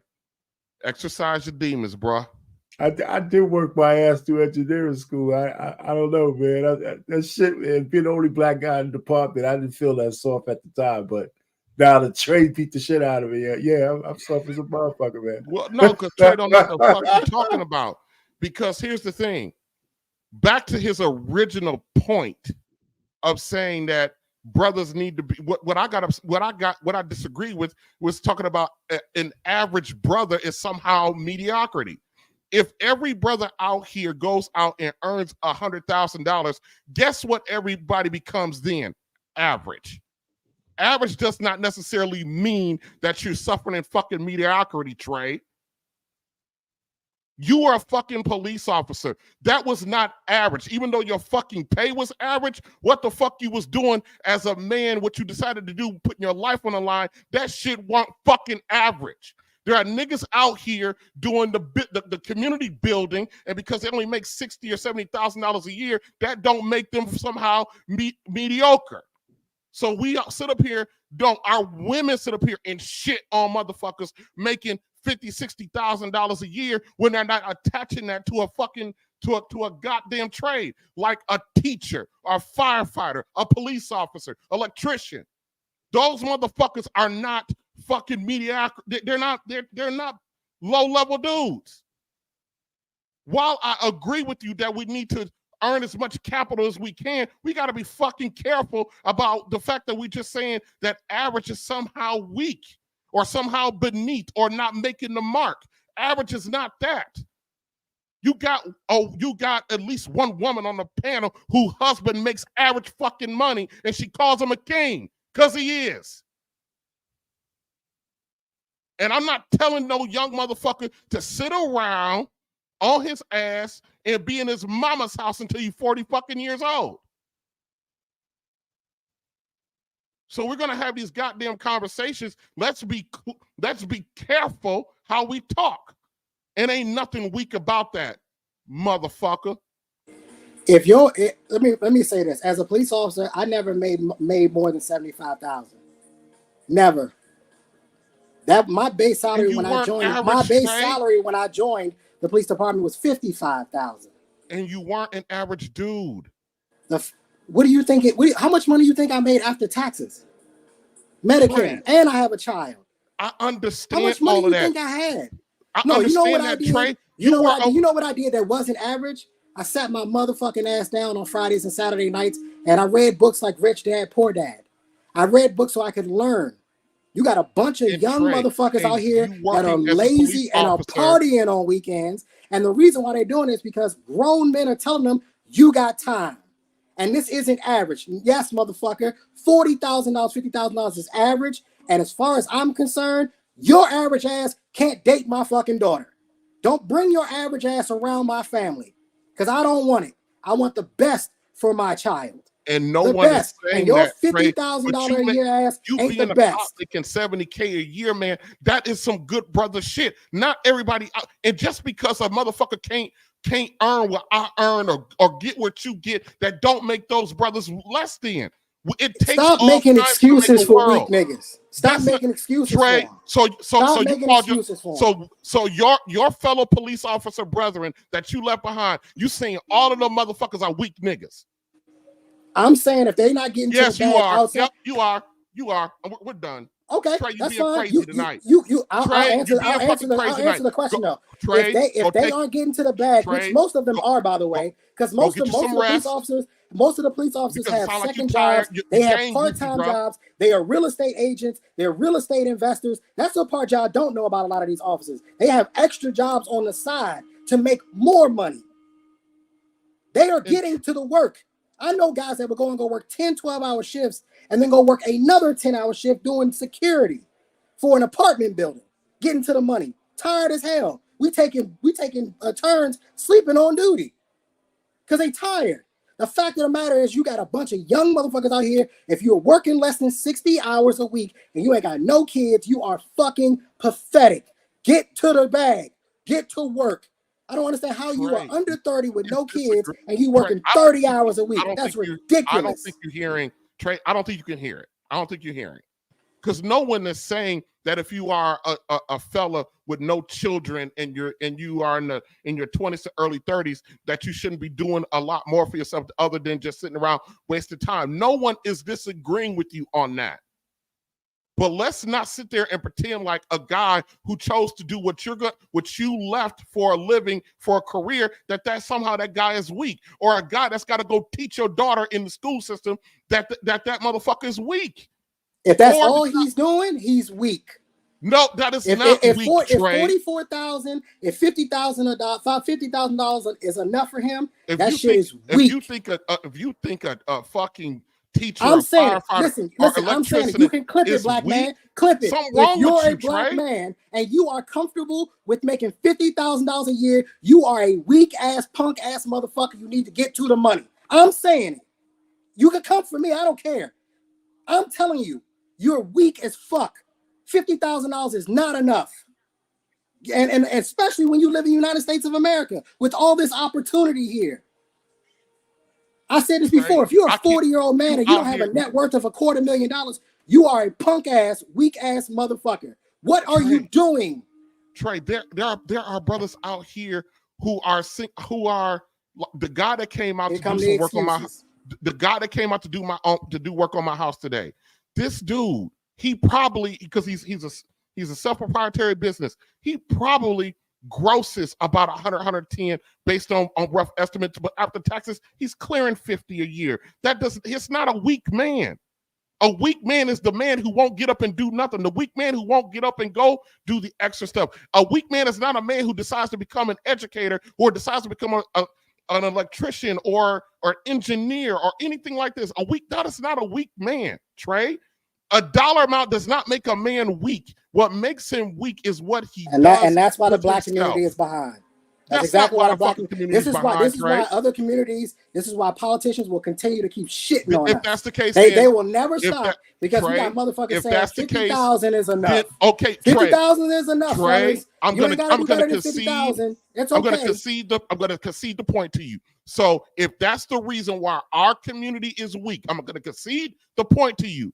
Then how come the average white man only makes about 55 a year? I don't give a fuck what the average white man makes. I know, but I'm talking about the average black our man. community is weak, so I'm talking about the average black man. And they only why make are we comfortable more with than we 50,000 when we live in the richest country in the world? Why are we comfortable with 50,000? With that bullshit, Trey. I'm not. Why are you comfortable with it? First of all, Trey, I was never comfortable with 50,000. I'm not ever. I'm not comfortable with people shitting on hardworking brothers who chose a specific profession. Well, then don't be comfortable with it because I'm gonna keep shitting on you. If the work that you got is the best you can do is 50,000, you ain't shit. Get to work. You need to go get another job and go make more money. No, the person who your focus needs to be getting to the bag, and you need to be taking that money and you need to be investing that money so that money works harder for you than you work for it. There is no excuse. I come from a single mother. We was poor. I wore Payless shoes until I got to fucking high school. There's no fucking excuse. I don't want to hear that shit. I've never met my father. I've never had anybody around. I had to get that shit done. Some therapy, bro. I don't want to fucking hear it. I'm tired of hearing black men make fucking excuses for being weak and broke. But you want to be out here fucking? How that work? And first of all, Trey, how you out here getting pussy and you ain't got no fucking money? First of all, Trey, there's a whole slew of professions out here that's not earning $100,000-$200,000 a year, and they're not fucking How about weak. That? The person is weak is the man who shits on a hardworking brother. That's who the motherfucker that's weak. I'm shitting on him. I'm shitting on a man who thinks that the only level of hard work is getting a mediocre job. If you're telling me that making 50,000 is hard work, then yes, I'm shitting on you. I will shit on you if you think that the cap is 50,000. Yes. I will never shit on the man who is working his ass off and he's doing 60, 65 plus hours a week. I'm not going to shit on that dude. He's working his ass off. But I'm not going to compare the 65-hour guy to the 40-hour guy. I'm not doing it. They're not the same level. You can promote that bullshit on your channel. Promote that bullshit on weak-ass niggas on your channel. I'm not with that shit. You are sitting if you're not getting to the bag, I don't want to fucking hear it. My friends can't do it. I don't hang out with them. I told them straight up, y'all niggas not making enough money. Told them straight to their face. Y'all not making enough money. You are very comfortable with your job.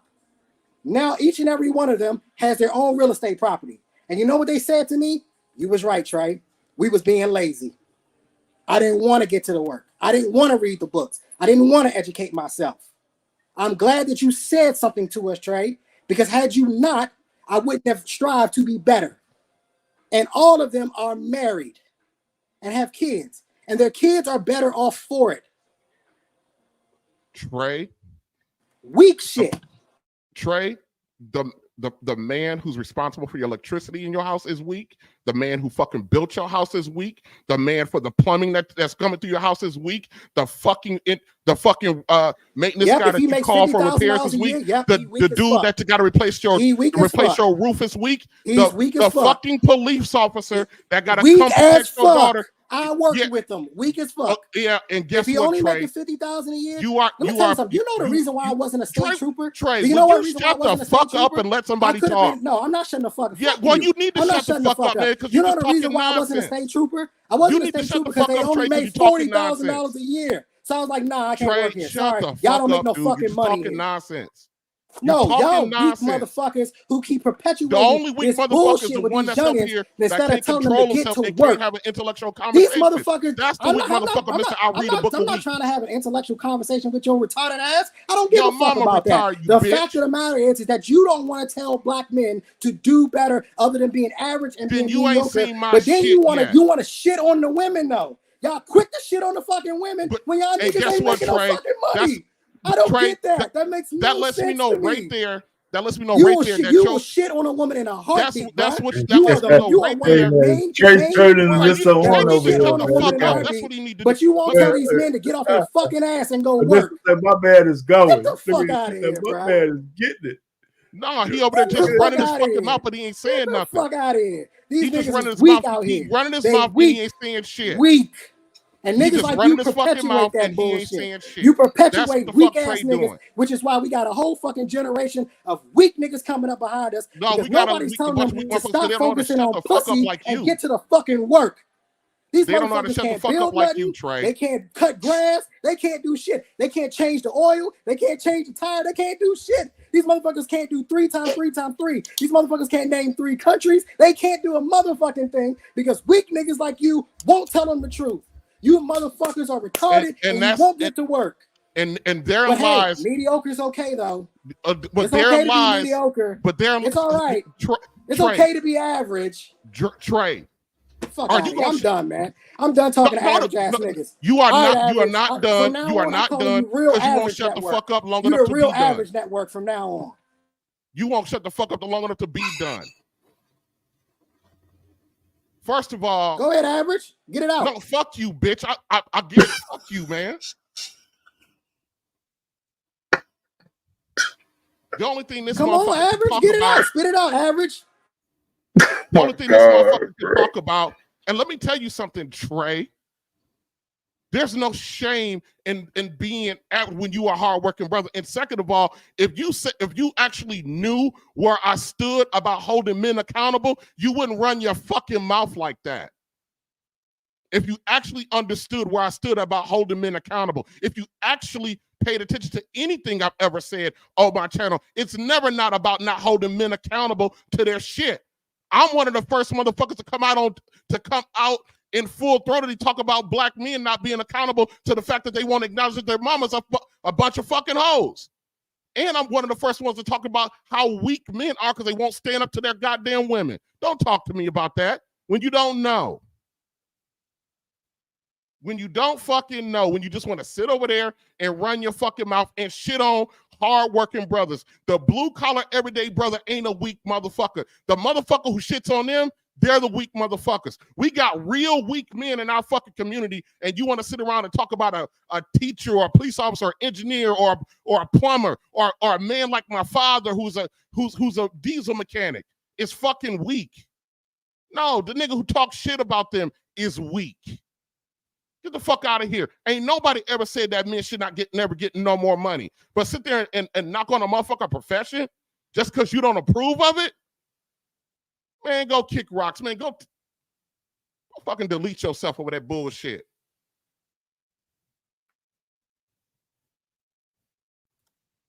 All right, ladies and gentlemen.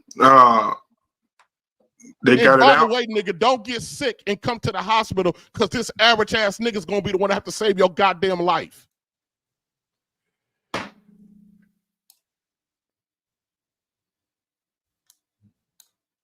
All right. I'm done having conversations with motherfuckers who think that average is okay. Because the fact of the matter is that if you're average, you ain't working hard enough. Plain and simple. Average people who work hard aren't average. People who are hard working, they aren't average. You want to perpetuate average motherfuckers, go right on ahead. And you don't have to worry about me coming to your hospital. You want to know why? I actually take care of myself. I'm not an average motherfucker who's sitting around. You would be first one to go to a hospital with your fat ass. You would be the first one to get a fucking heart attack, motherfucker. Have you looked in the mirror lately? 3 flights of stairs will kill your motherfucking ass. Are you serious right now? Trey, don't get sick. Fuck out of here. And come in. Fat boy, you can't talk shit to me about nothing. I will run circles around you. Especially because you don't understand how shit can go left even can you touch with your healthy toes, people. motherfucker? You don't know the fuck you're talking about because you're dumb. You don't know shit. You don't know the first fucking thing about what the fuck I'm talking about. You know what? I wish you would get an average diet so your ass would lose some fucking weight. How about that? I know what's not average in your life. Your fucking diet. You eating a lot. Your fucking mentality and your mindset. You eating a lot. Your mentality and your mindset. You can't save no lives in the hospital because you was probably in the break room having a snack. No, nigga, we don't get breaks what I do. Fuck out of here. All right, There thank you we go, guys. Grant. You should be a What's little bit going more on, creative Grant? with your insults, Trey. We get skinny, healthy motherfuckers all the time in there with very bad problems. Well, why Come don't on, you get the be a fuck up outta skinny, here. healthy motherfucker first? Oh yeah, come on through, man. I hope you don't, because I hope you never need them, because ain't none but average motherfuckers got to Nigga, I come in hope there. you never need them. You ain't got to worry about me, brother. You don't. You can't save yourself, retard. No, I cannot. Okay, Wow. now guys. Okay, All right, guys, man. Motherfuckers Hey, always got touch shit your to say. breeze, man.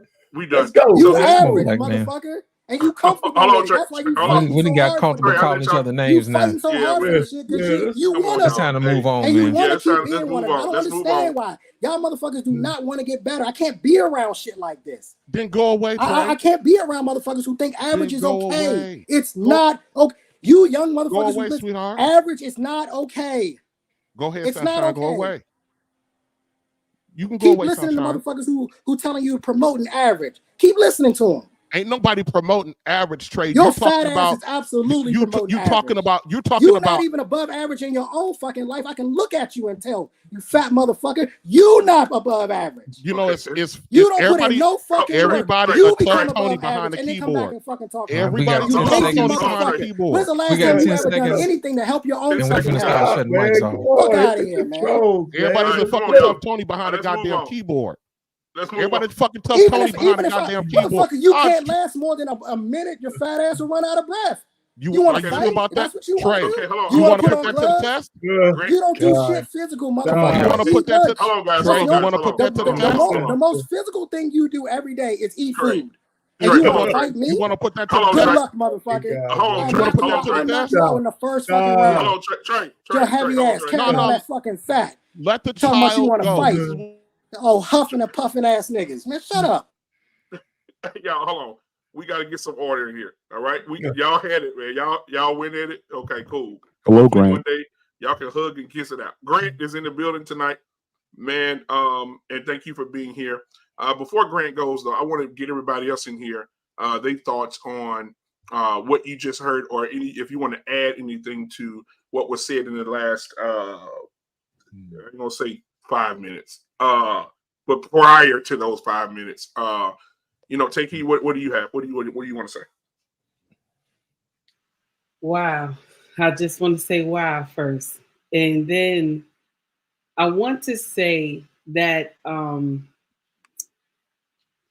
there's only a small percentage of men that are six figures or more than six figures. There are many men who are blue collar and they're average Joes, but they are giants to their family. You know what I'm saying? So I don't like the fact that we'll sit up here and say that they're nothing because they make 50,000 or whatever.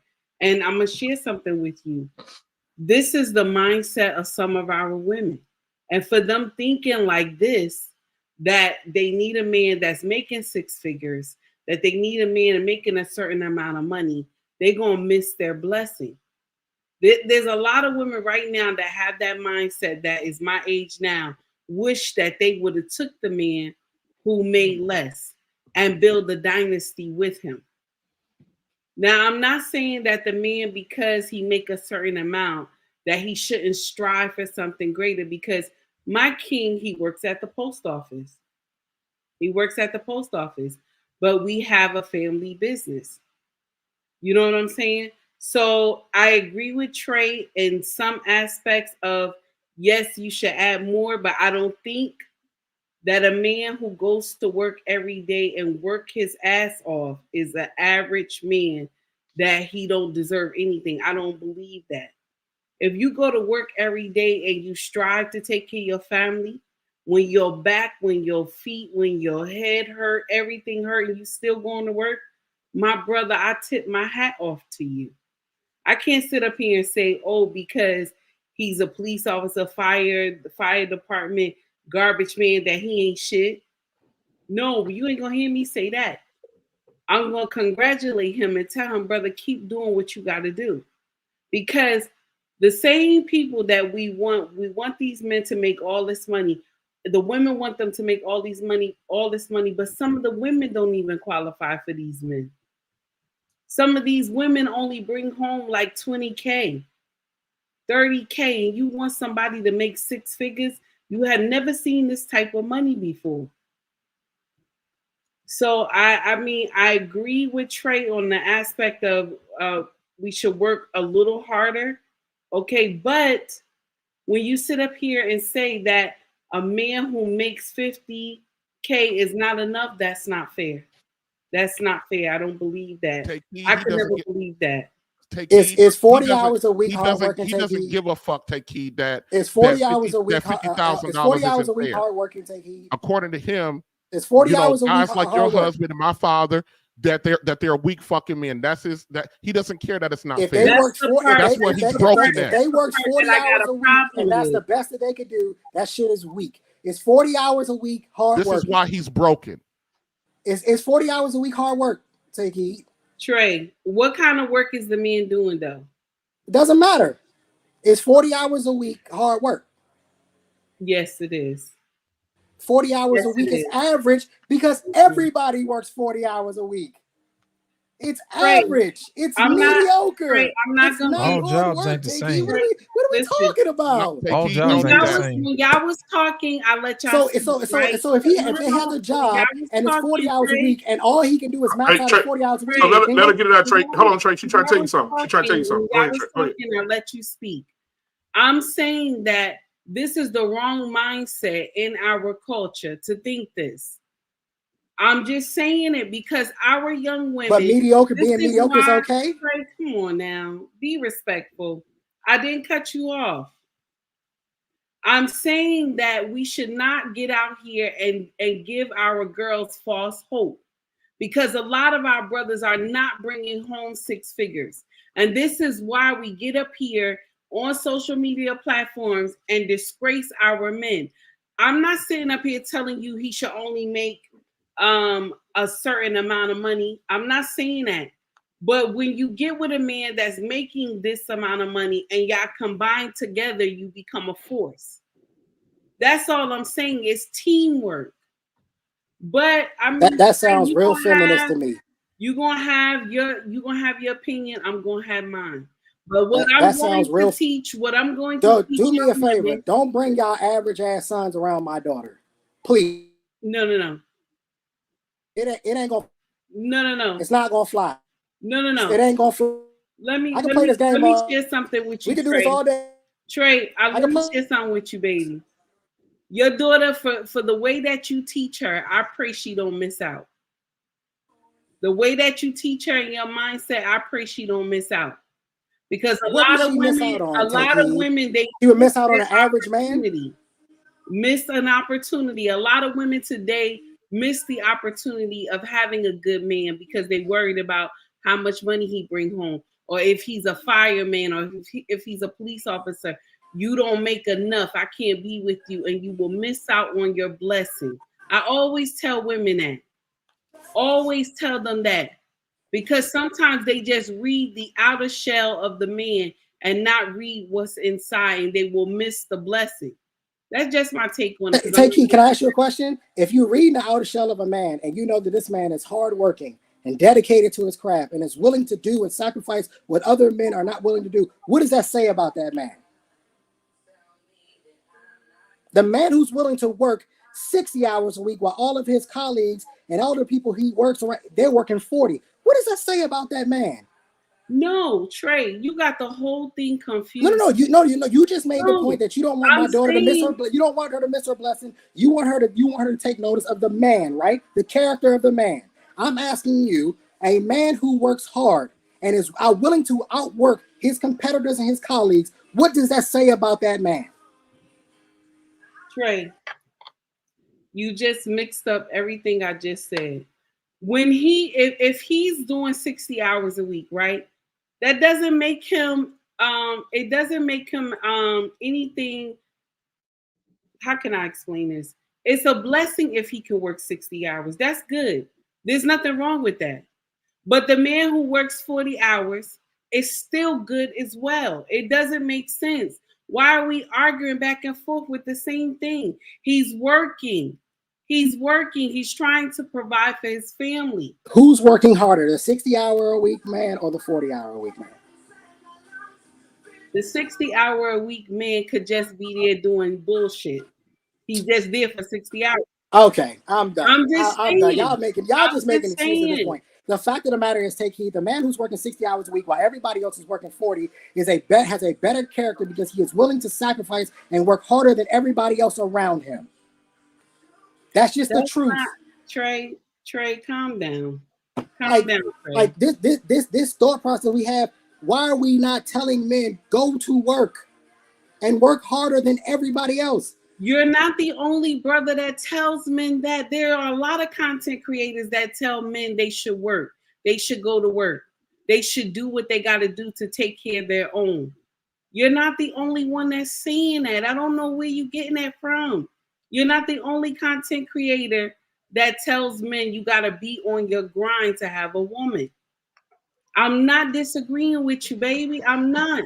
But I'm telling you, we should not be promoting that men that do 40 hours or they have a certain type of job that they're average. No, what he's saying is that they're weak. Take heed. He's saying they're weak. He's saying they're weak. Take heed. Yes, they're weak.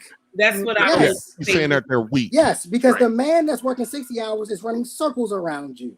So and you Grant, have no excuse. You didn't say 60 hours. You said it's the job. I've been arguing 60 hours the entire time. You said the job they had that made them weak.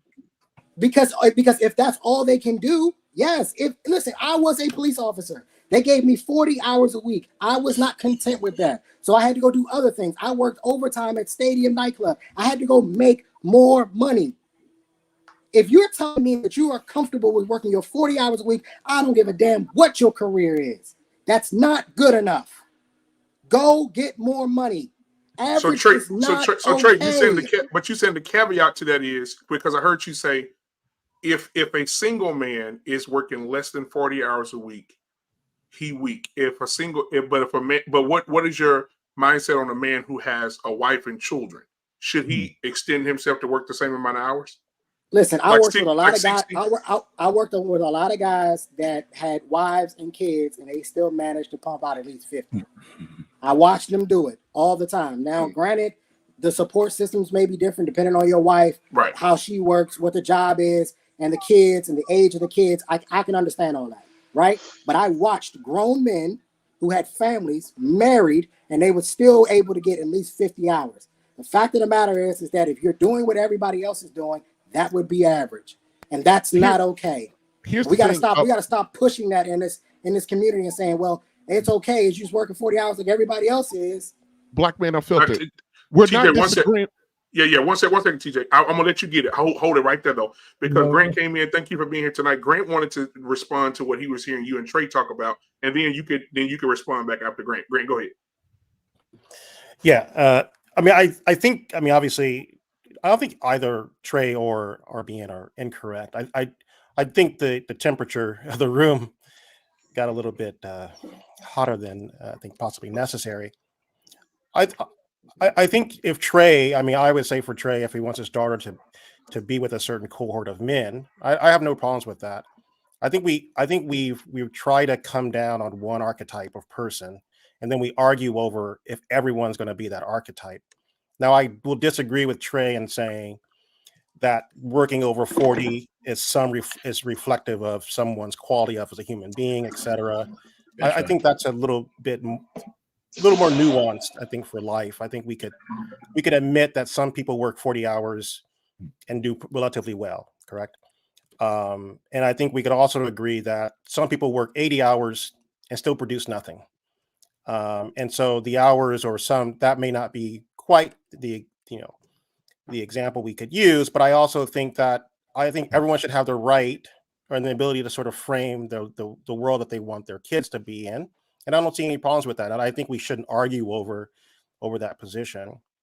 But then I would also say for RBN, who I think ultimately is attempting to show off the sort of that average men are worthwhile to some extent. I hope I'm not misrepresenting what RBN was saying, that we shouldn't use language that is demeaning towards them. because they don't fit within that particular cohort.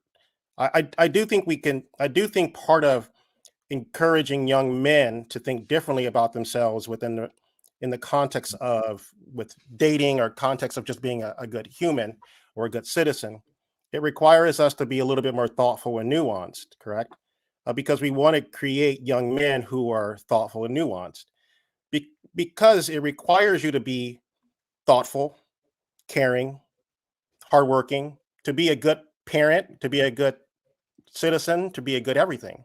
And so I think we need to frame up ourselves in a way that doesn't really put us in a position to be one or two things, when I think the world is far more dynamic than I think we're giving. I think than the sort of the argument went to. So, and I think for a panel that makes the claim, and I could be wrong, that I think believes that this is some of the better Black men that can be offered up, I do think we should set a standard, correct?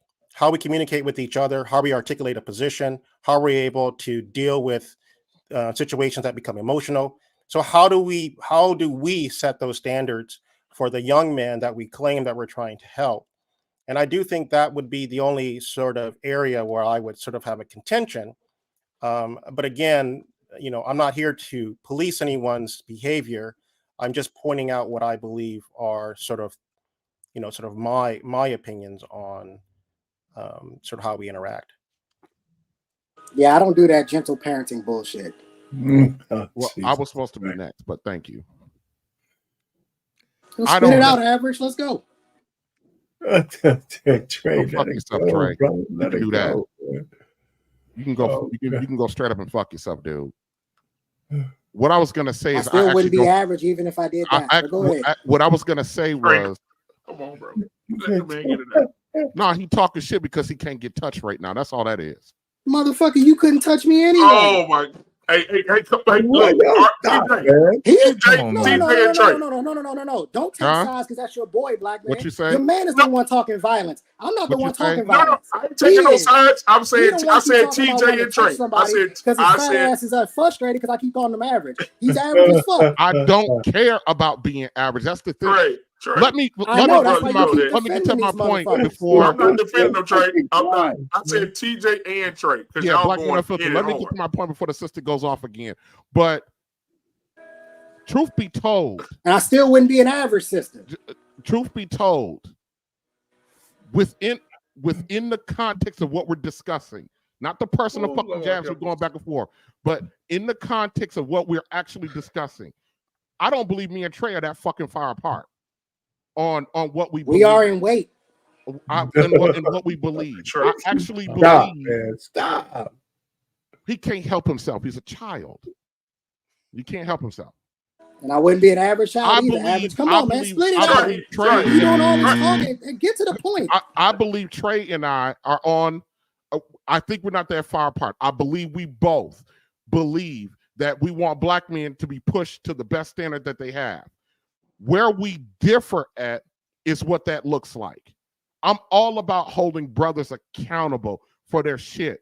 I'm all about wanting brothers to be able to provide for them and their families to the best of their ability. Not every Black man is gonna make it into the six-figure or high six-figure category, and that does not diminish him as a man because he won't make it there. There's what 12% of all men in this country are in that bracket to begin with. We're not all gonna make it. That doesn't diminish the role of who the guy is. Do I believe collectively as Black men that we need to be setting a message about not shooting for mediocrity and being average or being in the middle of the pack or being what the majority of the country is? That doesn't make you weak. You're right there with everybody else. And Black men white men and Black men are earning because they're the other community. Our earning is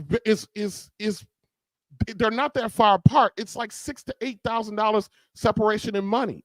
It's so I don't understand. My thing is when I hear about mediocrity, I think about the motherfucker that's 35, 40 years old living in his mama's basement. I think about the 40-year-old, 50-year-old dude who's still working at Dollar General in the grocery bag. I think about the guy who won't provide for his children. I think about that guy. I don't think that's who I think is mediocrity. I don't think I don't think that my next door neighbor, who's a 10th grade science teacher, is weak because he chose to go educate these gremlins in the damn community. I don't think that brother is weak for doing that. Yes, there's a cap on his money that he's going to be able to earn, but I don't think he's weak for that.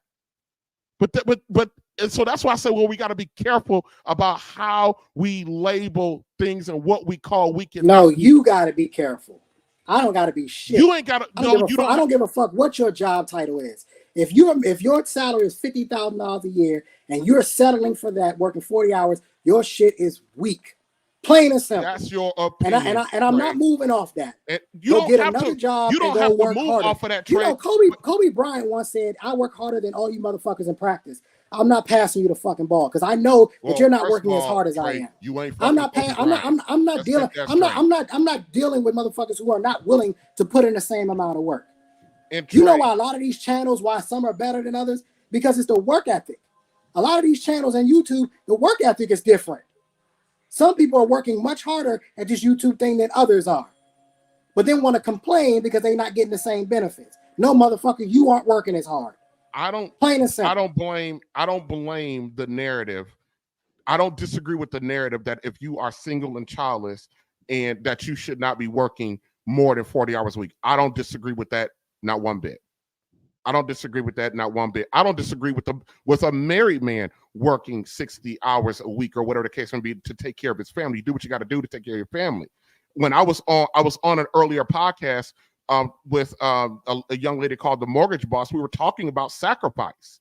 We're talking about sacrifice, and men are sometimes, and we're talking about what I had to go through that my wife could not make it through, which was me not being at home for 6 days out of the week straight, and only coming home 1 day a week because of what I was building for myself. Because what I was building for myself, and ultimately what she should have been able to benefit from now. But she wasn't built that way to sustain that, to be with a guy who's gone from the home 6 days a week. She couldn't deal with that.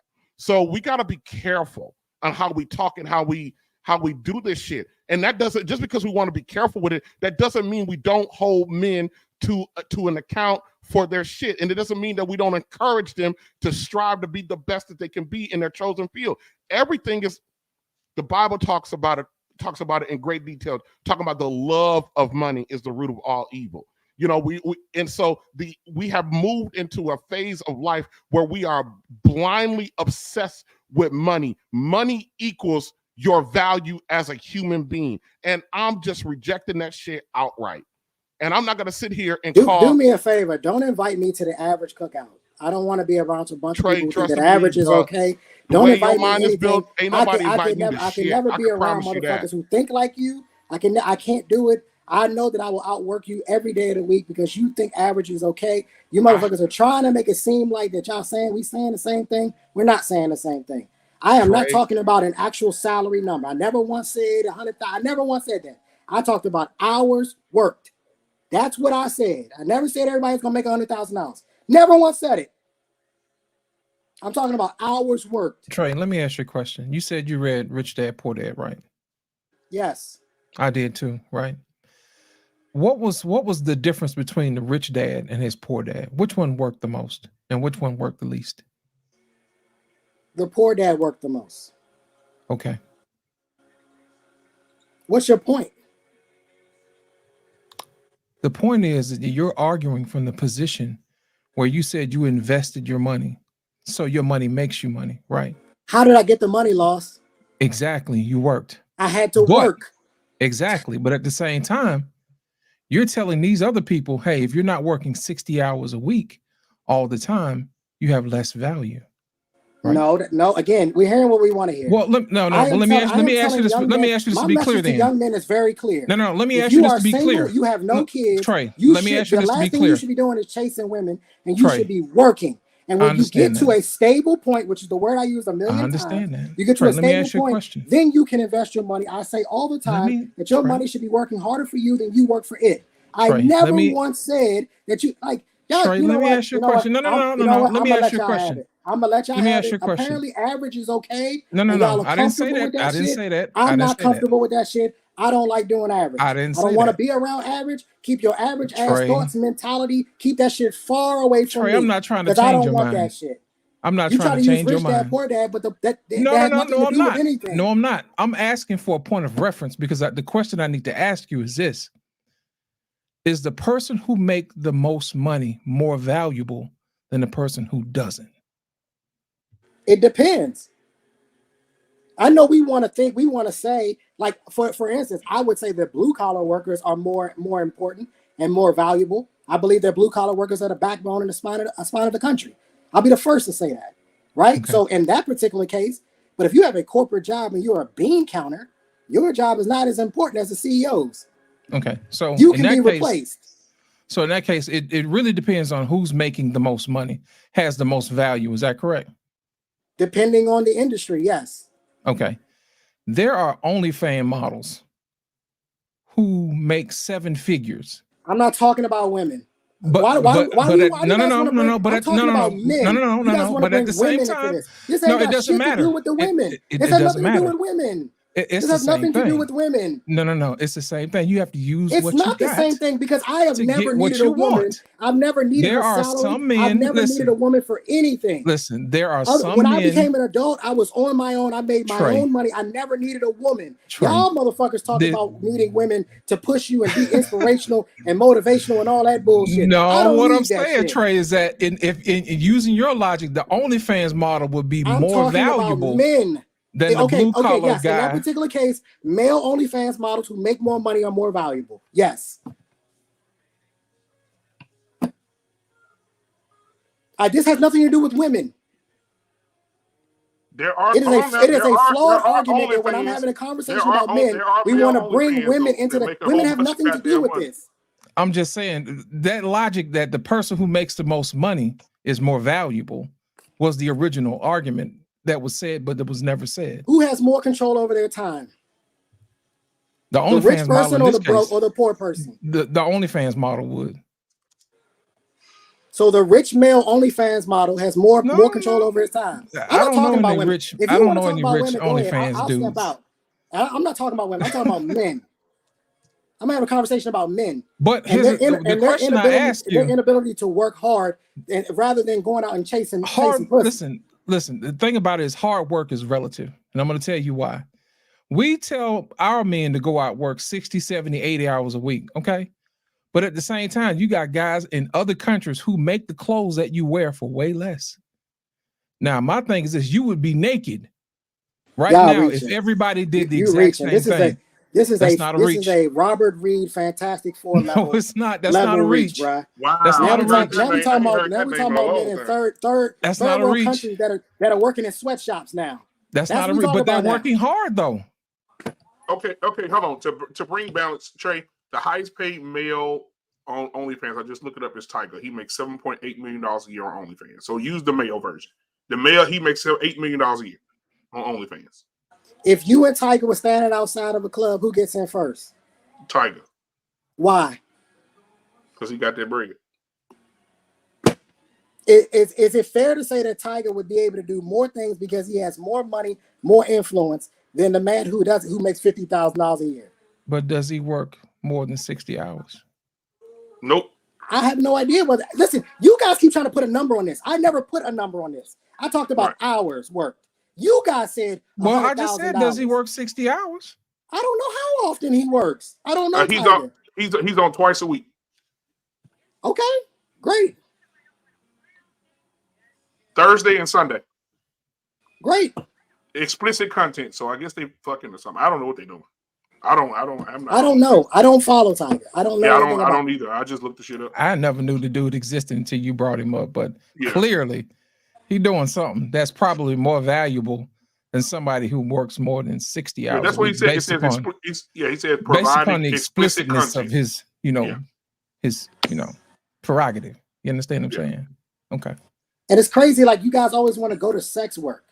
So the first thing you do is, we're gonna run up. Okay, it's the oldest profession, baby. Then we're gonna do sex work. It's the great equalizer, baby. That's the main reason why people get together and have kids. Let's talk about a CEO of a Fortune 500 company. How many hours But he is he still, working? but he still has sex, right? How many hours is a CEO working? I'm interested. How many hours does a CEO work? Well, They depending don't on work that many. I'm saying How depending many on hours is an attorney working? Oh shit. They work. Hell yeah. Like, They come work. on, man. Yeah, they work. Stop pushing mediocre. It's not okay. Yeah, but they don't make OnlyFans money though. Y'all stupid as fuck, bro. Like, Trey, hey, bro. Woo, shit. Hey, you know what? I love everybody. I love y'all, bro. But god damn, listen, we did. Oh Lord, help us. Okay, so I want to get everybody's final thoughts, right? Because I think it's time for everybody to go to sleep, get them some rest. Trey, we'll start with you first. Give us your final thoughts on the show tonight and your perspective on the way out. Because even though Trey has his own perspective, his own mind, he's standing 10 toes down on what the fuck he believes. You can't swing him. And, you know, even though you may agree or disagree with him, he's standing 10 toes down. So you got to respect the fact that a man don't back down on what he believes. So, Trey, what are your final thoughts for tonight, my guy? My final thoughts is I'm glad that I wasn't raised to be average. And I'm glad that my uncle was in my life and stressed to me that average wasn't good enough. I'm glad that I was in the United States Air Force where average wasn't allowed. You had to be better than average. I'm glad that I was in law enforcement where average wasn't okay. I had to be better. When people were talking shit and spitting in my face and punching and kicking me, I could have just beat the hell out of them. But that would be an average response. I was held to a higher standard. So I had to respond accordingly. I'm glad that I was raised the way that I was.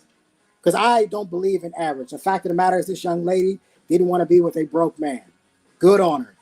I've said this before. If you are an artist, you're in a creative space, and you're with a woman, especially an attractive woman, the clock is ticking. She's not going to stay with you forever. And when that clock is up, she's going to leave you. Now, that doesn't mean as a man you can't recover. Of course you can recover. This gentleman in this situation, he did recover. He wound up getting married, right? Doesn't mean you can't recover. But the clock is on. I want young men, the young males that I mentor. What do we talk about? 8 to 18 black males that I mentor every Monday for the last 4 years. What we talking about? We ain't talking about girls. We talking about making money. These young black males are going out in their summer jobs, and their jobs are coming back and buying stocks and getting dividends. Why? Because we are trying to set them up for success so that they have stability by the time they're 40 years old. If you're a 40-year-old man and you don't have a net worth of $250,000, you are failing. Your shit is weak. And I will tell you that to your face. You're not doing what you're supposed to be doing. You are focused on shit that is not relevant. This idea that mediocre and average is okay, in my opinion, is holding our community back. We have to strive to be better. And anybody who's pushing that shit, I don't want to hear it. I don't want to be a part of it. All right, appreciate you, Trey, for your perspective. We're gonna bounce. I'm not gonna do TJ right now because if they're back to back, I'm just gonna fall out the chair if I have to do them back to back. He gonna have to come. He gonna have to pause, but he gonna have to go next after somebody else. Anissa, what are your final thoughts? Wow. Well, I understand where Trey is coming from, actually. I think we do have to do better in the Black community. Now, I think when you start talking about, police officers, firefighters, and teachers and things of that nature, we understand the weight that those jobs have and the importance of those jobs. Most people that I know that have had those jobs, they tend to retire well when they have made it a career. I understand what Trey is saying, though, because most police officers, firefighters, I'll just say in Florida, most firefighters, police officers, they may work 24 hours, but they have 48 hours off. And most people are doing something else, doing that 48 hours that they have off. So I understand what Trey is saying. I think we in the Black community, we have to do better. I don't think any 20-year-old man we should be talking about, you need to get married and start a family. I agree with Trey. We need to be telling these 20-year-olds that they need to be getting an education.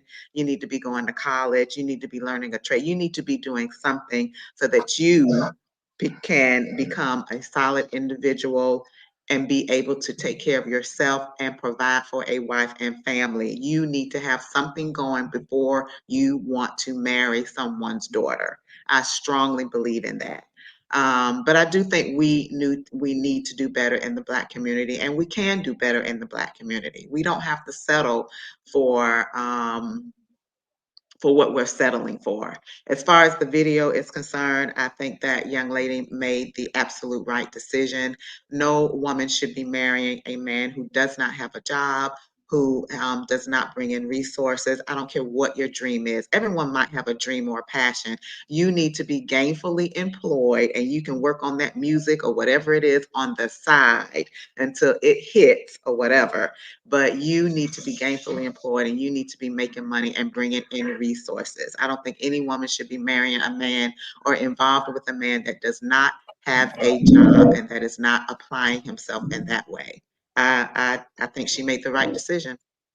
Now, in real second, I want to say this real quick. I know you feel like she makes the right decision, and that's fine, right? But I also want to say this. I think our men, we should add another caveat to the men. I think men should not accept a woman working at McDonald's. He shouldn't be with a woman working at a bookstore. He shouldn't be with a woman that drives a school bus. He shouldn't be with a woman who is in college or trying to make it and trying to get, right? Any woman that is not established, he should leave her alone. If she ain't making at least 6 figures to bring 6 figures to 6 figures. See, my thing is this. I think this is what women need to do. I think, especially looking for marriage, I think everything that a woman is requesting of a man, I think she should write it down on a piece of paper and become those things so she can match what she's looking for. I agree with that. And if you can't meet that standard, if you can't meet that standard, I'm gonna holler at you. Now, like Trey said, and alluding to what Trey said, every man should be established. He should invest. He should work. He should do what he needs to do as a man and be established before he even meets that woman. But when he meets that woman, she needs to meet him. Where if he's up there $150,000, $200,000 a year, she should be too. If we're not looking, if women don't need a mediocre man, a man don't need a mediocre woman either. It should go both ways. I digress. So you're modern, not traditional. What do you mean? So Explain it to me. Are you traditional or not? Absolutely. Because traditional men generally don't think that way. What do traditional men think? I mean, well, a lot of traditional men believe that they're the provider, so they would not care if he made 200 and she made 75. That wouldn't be an issue. But the thing is changing because a lot of women believe, and watch this: if you're not a Christian person, a Bible person, just close your ears. A lot of people believe that, but I believe in Bible, not Babel.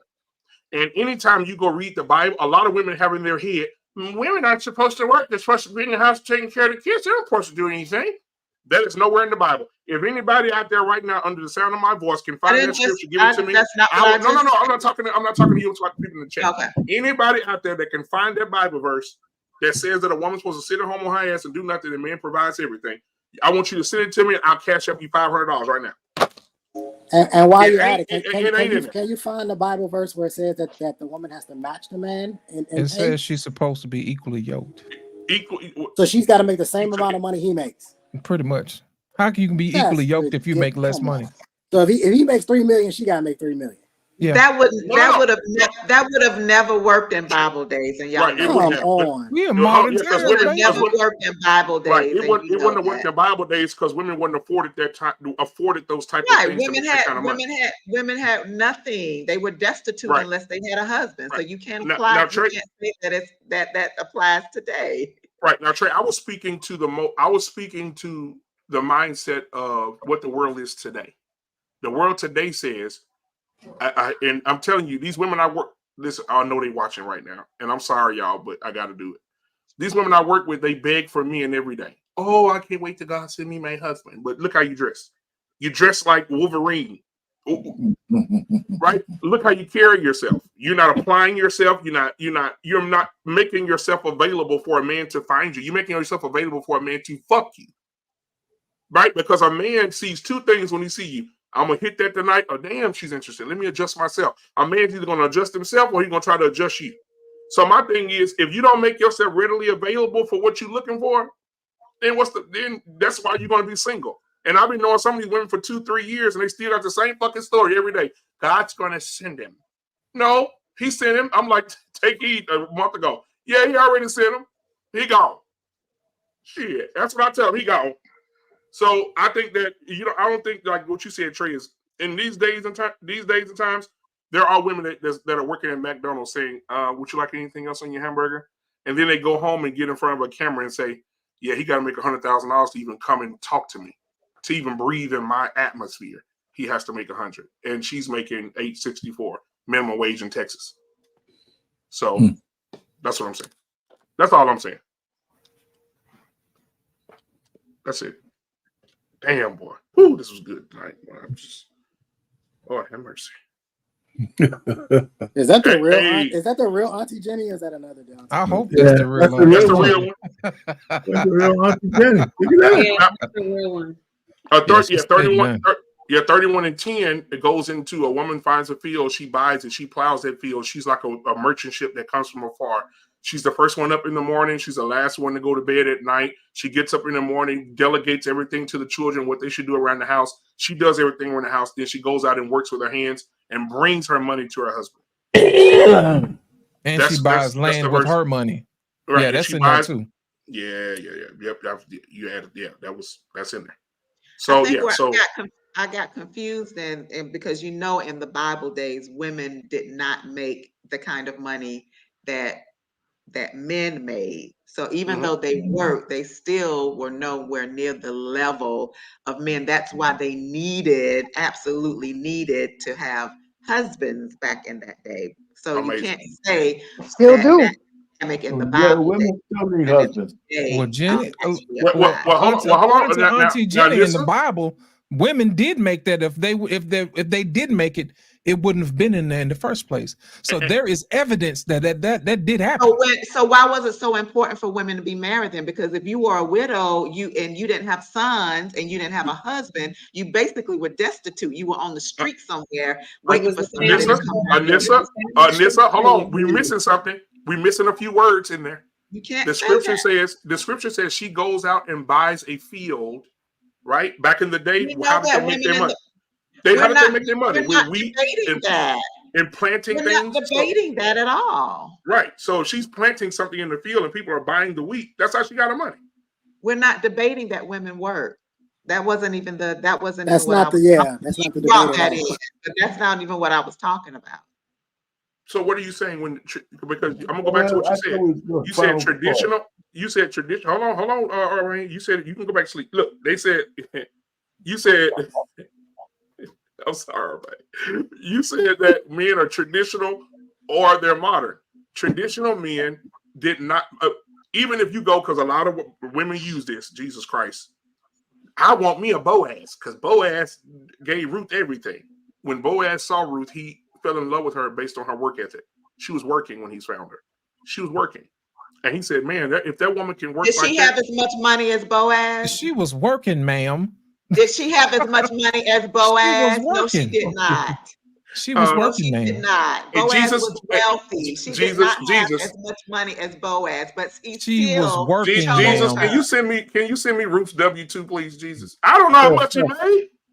All I'm saying is that he fell in love as much as Boaz did. She did not, but she got. But she had money, right? That's the whole point. Most men in the Bible days had more money than women, even though women worked. You know this, don't you? Hold on, we're gonna stick on this point, man. This is a waste of time, man. Hold on, Arpain. No, it's not Arpain. Just hold on. It's fine. We're gonna do bunk bed conversation. Hold on. What I'm saying to you is this: when back in the day when he saw her work, the point that I'm making is that it's not how much she made, it's the fact that she was doing it. He fell in love with her because she had work ethic. No one is arguing that, right? BMU. All right, but BMU, that's not what you said. You said that she's got to be. I like this trainer. She should write down a list. It should be equal. And the day we in right now, hell yeah, she should. Yeah, I don't agree with that.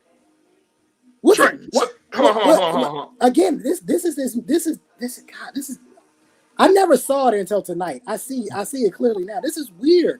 Like men, you need to go make money. We gotta stop being worried about how much the women are bringing.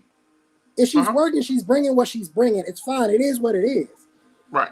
But this idea that if I'm making 100,000, she need to be making 100,000 too. That's insane. That's because you're a provider male, Trey. When you're a provider male, you get no, Anissa, I'm not gonna lie.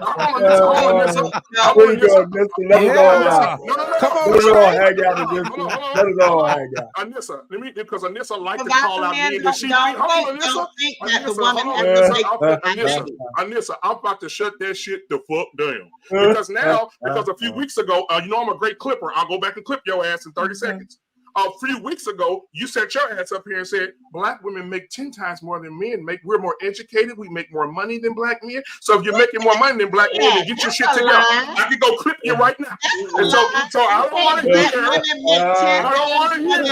I have never said that. You sat on this panel. You have the wrong person. Watch this. Anybody on the panel heard Anissa say that black women make more than black men? I never said black women make 10 times more than black men. I have never said that. Okay, let's take the 10 out of it. You said black women make more money than black men. Yes or no? Some black women do, but I don't think she said on average. On average. She said on average. But I'm going to say this. If you're the most educated, someone else. If you're the most educated, you're more educated than black men, you make more money than black men, then what's the problem? I'm worried about what a woman brings to the table. Why shouldn't I? You don't sit your lazy crab ass up in my house and I do shit. But you just said in the Bible they weren't lazy. What I say? Come on, tell me. You just gave a whole passage about women working. They're not lazy. Black women have always worked. They're not lazy. Hold on, Trey. Now, which one are you talking about, Trey? Because you gotta let me know which one you talking about. Listen. I don't know what type of women I deal with. The women I've dealt with have always worked, always had a job. Absolutely. Right, and I have never been concerned about how much money she made. She's never had to pay for dinner. I've never had to ask her for money. I've never had to. Even when I lived with my ex, the only thing we argued about this because I didn't even want her to pay half the bills, but she wanted to badly, and it just wasn't going anywhere. We were just going in circles. So I just gave in. Fine, whatever, go ahead. But she didn't have to. This idea that men have to. So now we're telling guys to go out and go find women who make as much money as them. What are we doing here? I wanted to add to the. Let me tell you what. I wanted to add to the stupidity that already exists. Sure. Because like you, Trey, when I grew up, I saw my grandfather do every fucking thing. My grandmother didn't have to do nothing. She chose to do it. I saw my father go work. My mama didn't have to do nothing. My mama chose to do it, like your situation. My dad said, you know what, Sharon? Damn, my mom's name Sharon. Sharon, if you want to go work, go work. God damn. She said, I don't want to sit around. Man Unfiltered.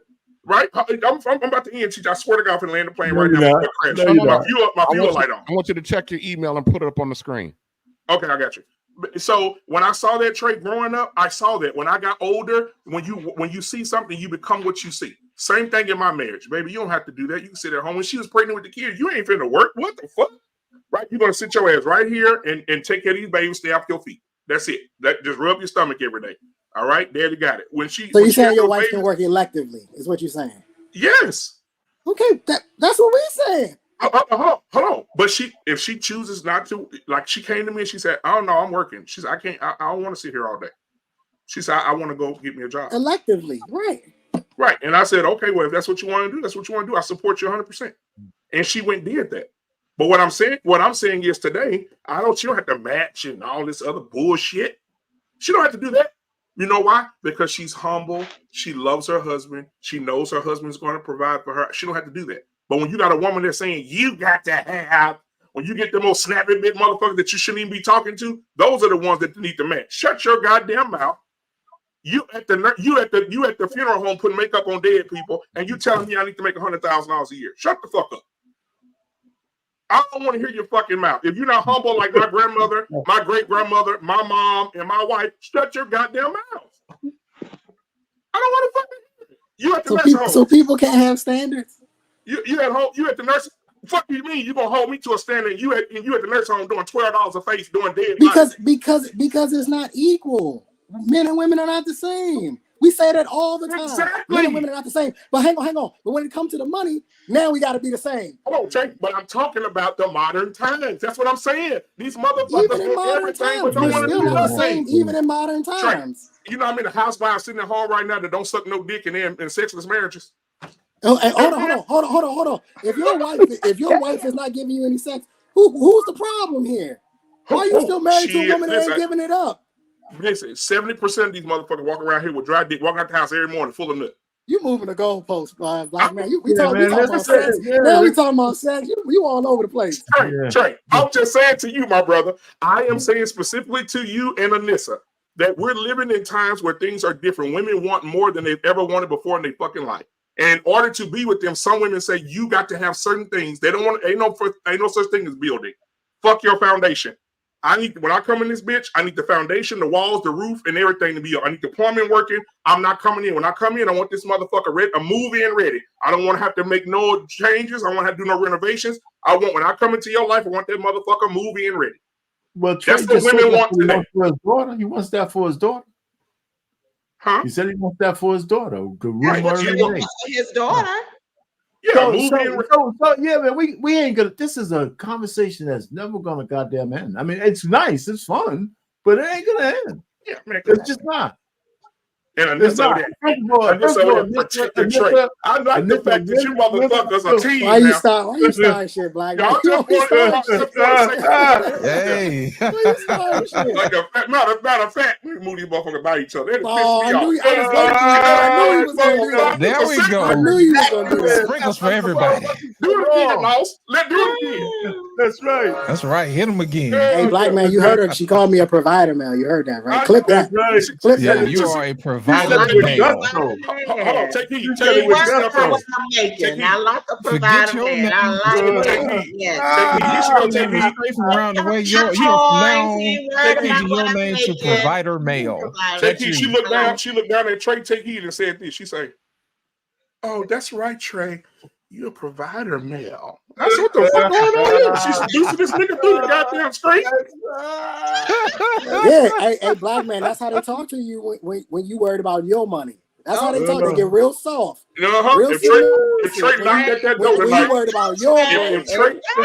If Trey was in Florida tonight, he knocked at that door. She'd be throwing that thing back like a Charles Ross truck and Walmart. Come here, you provider male.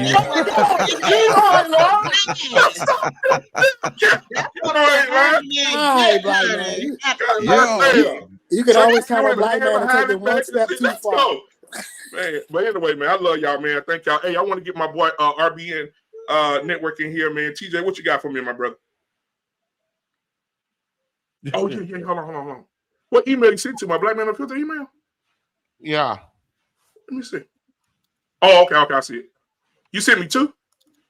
Yeah, use the one with the subject in it. I got you. I got it right now. Go ahead and say what you was gonna say. I'll pull it up. I'm putting pull it up for you. Shit, I don't forgot. We done went 25 fucking minutes. You know, I'm an old man now. It's supposed to be final talks and takes and shit. I don't know. You know. I was gonna say fuck Trey, but I'm not mad no more. You shouldn't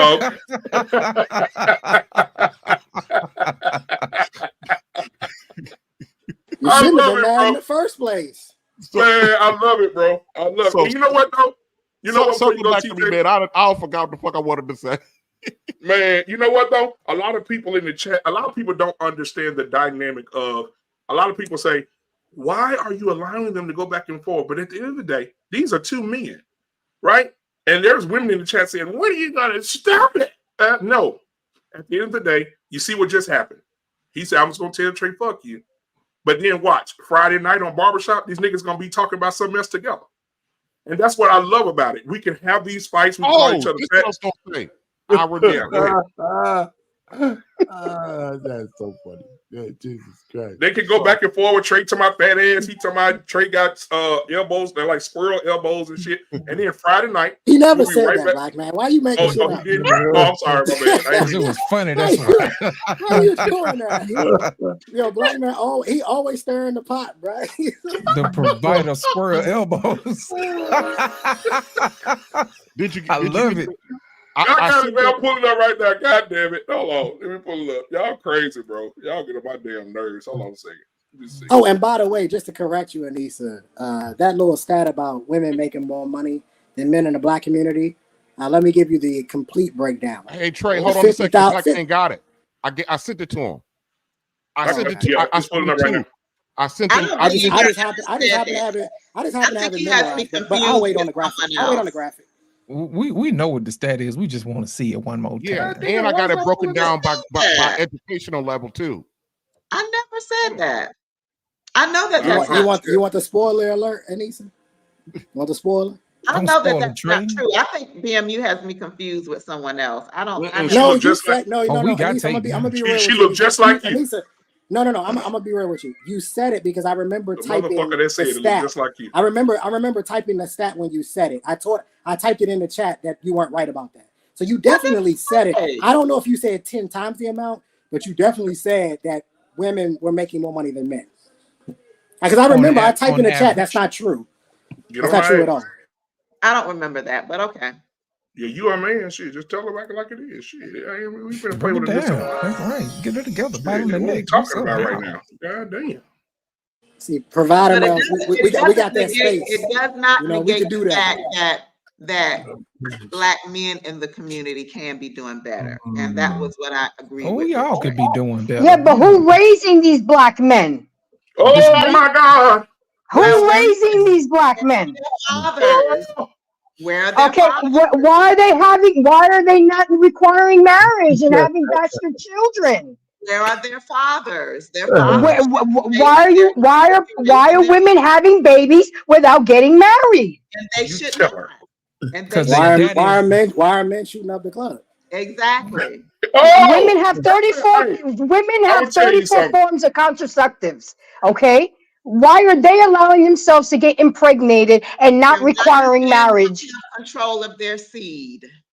I like this. And the woman can't control or closing her legs. I hold both accountable, Embrace. I'm not going to say it's the They're woman's not fault. both accountable. Well, it falls more on the woman because she's the one that gives birth to the human life. She's the one that can stop that process. There will never be a baby. That's a whole nother conversation. But all these so-called sorry ass men are being raised by single women,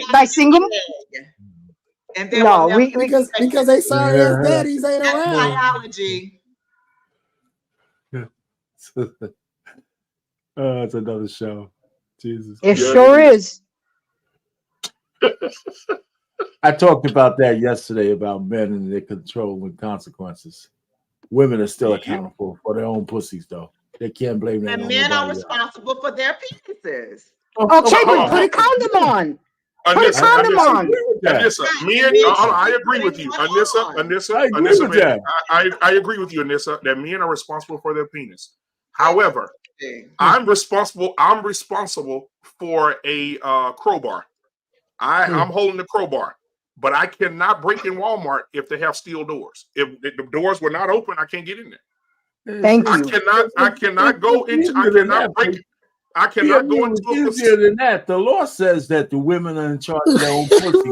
When the men take it, it's a criminal act. I can't break into nothing. That's what it is. Hey, black man, why would you try to break into a Walmart, a steel door with a crowbar? Though you wouldn't do that. Doesn't make sense. Hold on. I'm talking about the fact that you're not equipped.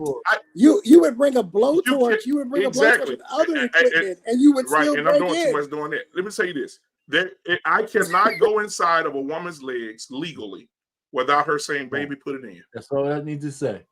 Hey, I got a question, black man. When you do get inside the store, do you have to piss inside the store or spit inside the store?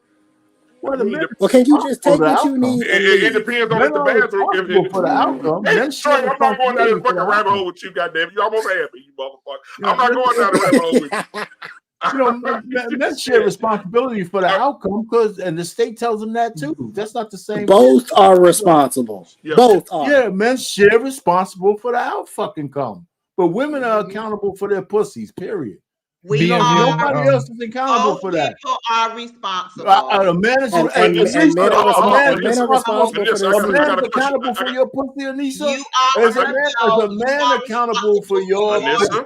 Anissa, Stop it, man. Is a man accountable for your pussy? Anissa, I'm actually You're responsible for your penis and covering it. I'm asking you, is he accountable for your pussy? Yeah, I'm responsible. I'm gonna let the boomers have it. I'm gonna let the boomers have it. Oh, and Bryson started something. For your vagina, yes or no? Is a man responsible for your vagina? Yes or no? No, he's not. All right, then. So You're stop. not responsible for your penis. No, I ain't saying you You are were. responsible for The your penis can only do what the vagina allows it to do. You were. The penis can only do what the vagina allows it to do. If you tell that man to put a condom on, then put a condom on. If you don't want a child, you Trey, you started this shit, Trey. It's your fucking fault, Trey. It's your goddamn fault, Trey. Grace started this. I didn't start it. Grace started be the mother of your child. You a teacher. Your body. Are you advocating the control of your womb? Are you abdicating that to a man? Are you yes or no? Control of mine because I don't have any children. I am nobody's baby mama. Okay. Anissa, it's your body, your choice. Okay. Come on, stop. Anissa, it's your body, your choice. You're trying to put this on women. Stop it. Yeah, listen, I already said that. I said that men and women are responsible for that. Are you out of your fucking mind? Are you crazy? But it's cool. I would never curse her like that. We don't have to get pregnant. Anissa, let me ask you a question. Anissa, let me ask you a question, Anissa. Hold on, let me ask you a question. You drive a nice car. I don't want to know what kind of car it is, right? If you went picked up Trey from the airport and you and Trey were riding, and you pay the insurance in your car, you pay the note in your car, you take care of the car belongs to you. And on your way home, you looking at Trey, looking him up and down, looking at his tight leg jeans. And you T-bone, you run a red light and T-bone a car.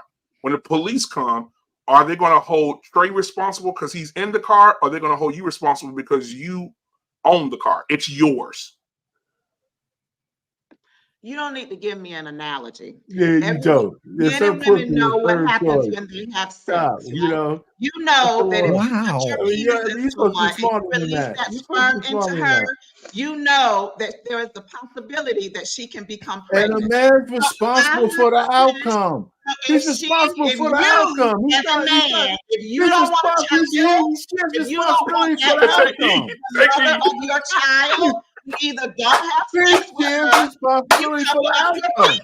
But it's still your womb. That's what you do. And the woman has a responsibility as well. Okay, can I ask you a question, Arpay? Men are absolved of their responsibility. I just said that he's responsible for the outcome. You are responsible. You know, Anissa, you know why you're so full of shit? Because you'll never say that in court. If a man took that pussy from you, you're not going to go to court and say it was both of us. If you go to court, you're not going to. If a man took that shit from you, you're not going to court. It was his. We're both. It's both of our fault. No, you're not. Oh my God! This is my pussy, and he took it. That's what you're gonna say. So stop. Just stop it, man. You're too old for that. You're too old for that. They're not even fair. You're too old. You act like you can't discern that both people can be responsible, but you're accountable for your own womb. Decisions, Pain. Come on. Oh, stop, man. Come on. Stop, man. Stop. Making these excuses. I mean, come on. Control your penis. Control your vaginas. That's why we got so many women out there with bastard babies because they don't want to take control of their womb. You tell a man you ain't sticking that shit in. But I said, you say no. You say no. You say no, and that goes. Matter of fact, women could come back 20 years later and say, I gave it to him, but I felt differently 20 years ago. Now, 20 years later, I don't feel the same way. That motherfucker raped me. Why do you keep talking about crimes? You keep talking about crimes. That's the point. That's the point. Hold on, Anissa. Let me ask you a question. Because I know a lot of women get a lot of women get essayed, right? And then I know, Trey, you've been in the business for a while. All jokes aside, that some men get essayed as well. So let's take the fact that let's go where everybody knows. Kurt Franklin's mom. Kurt Franklin's mom was probably 19, 20, right? Kurt Franklin's dad was 16, right? She had sex with Kurt Franklin's daddy at 16. I didn't know that. Wow. Yeah, that's the reason why she's not admitting to the pregnancy, because she knew she was having sex with the kid she was babysitting. No consequences. Right? And so now she has Kirk, and then she lies and tell another man, oh, it's your baby. A man her age. It's your child. No consequences. That's Kurt two Franklin crimes. What state was Texas. You know? He's in They Dallas. don't have that rule. He couldn't Right? come back. And so, together. Did they have a statute of right. limitations? And now Kirk can find out his real daddy. He's a much younger man than his mom. And he knows that this woman was taking advantage of this 15, 16-year-old boy. And so in that situation, he didn't have a choice. She gave him that pussy. She took that old decrepit pussy and put it on a 15-year-old kid and got pregnant.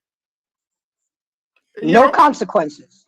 Well, you know You what? see what I'm We don't saying? even have to go. When common sense tells us we don't even have to go around the world with these goddamn analogies. You know, you go in court and the court agrees that a man can't take that pussy from you unless you give it to him. Period.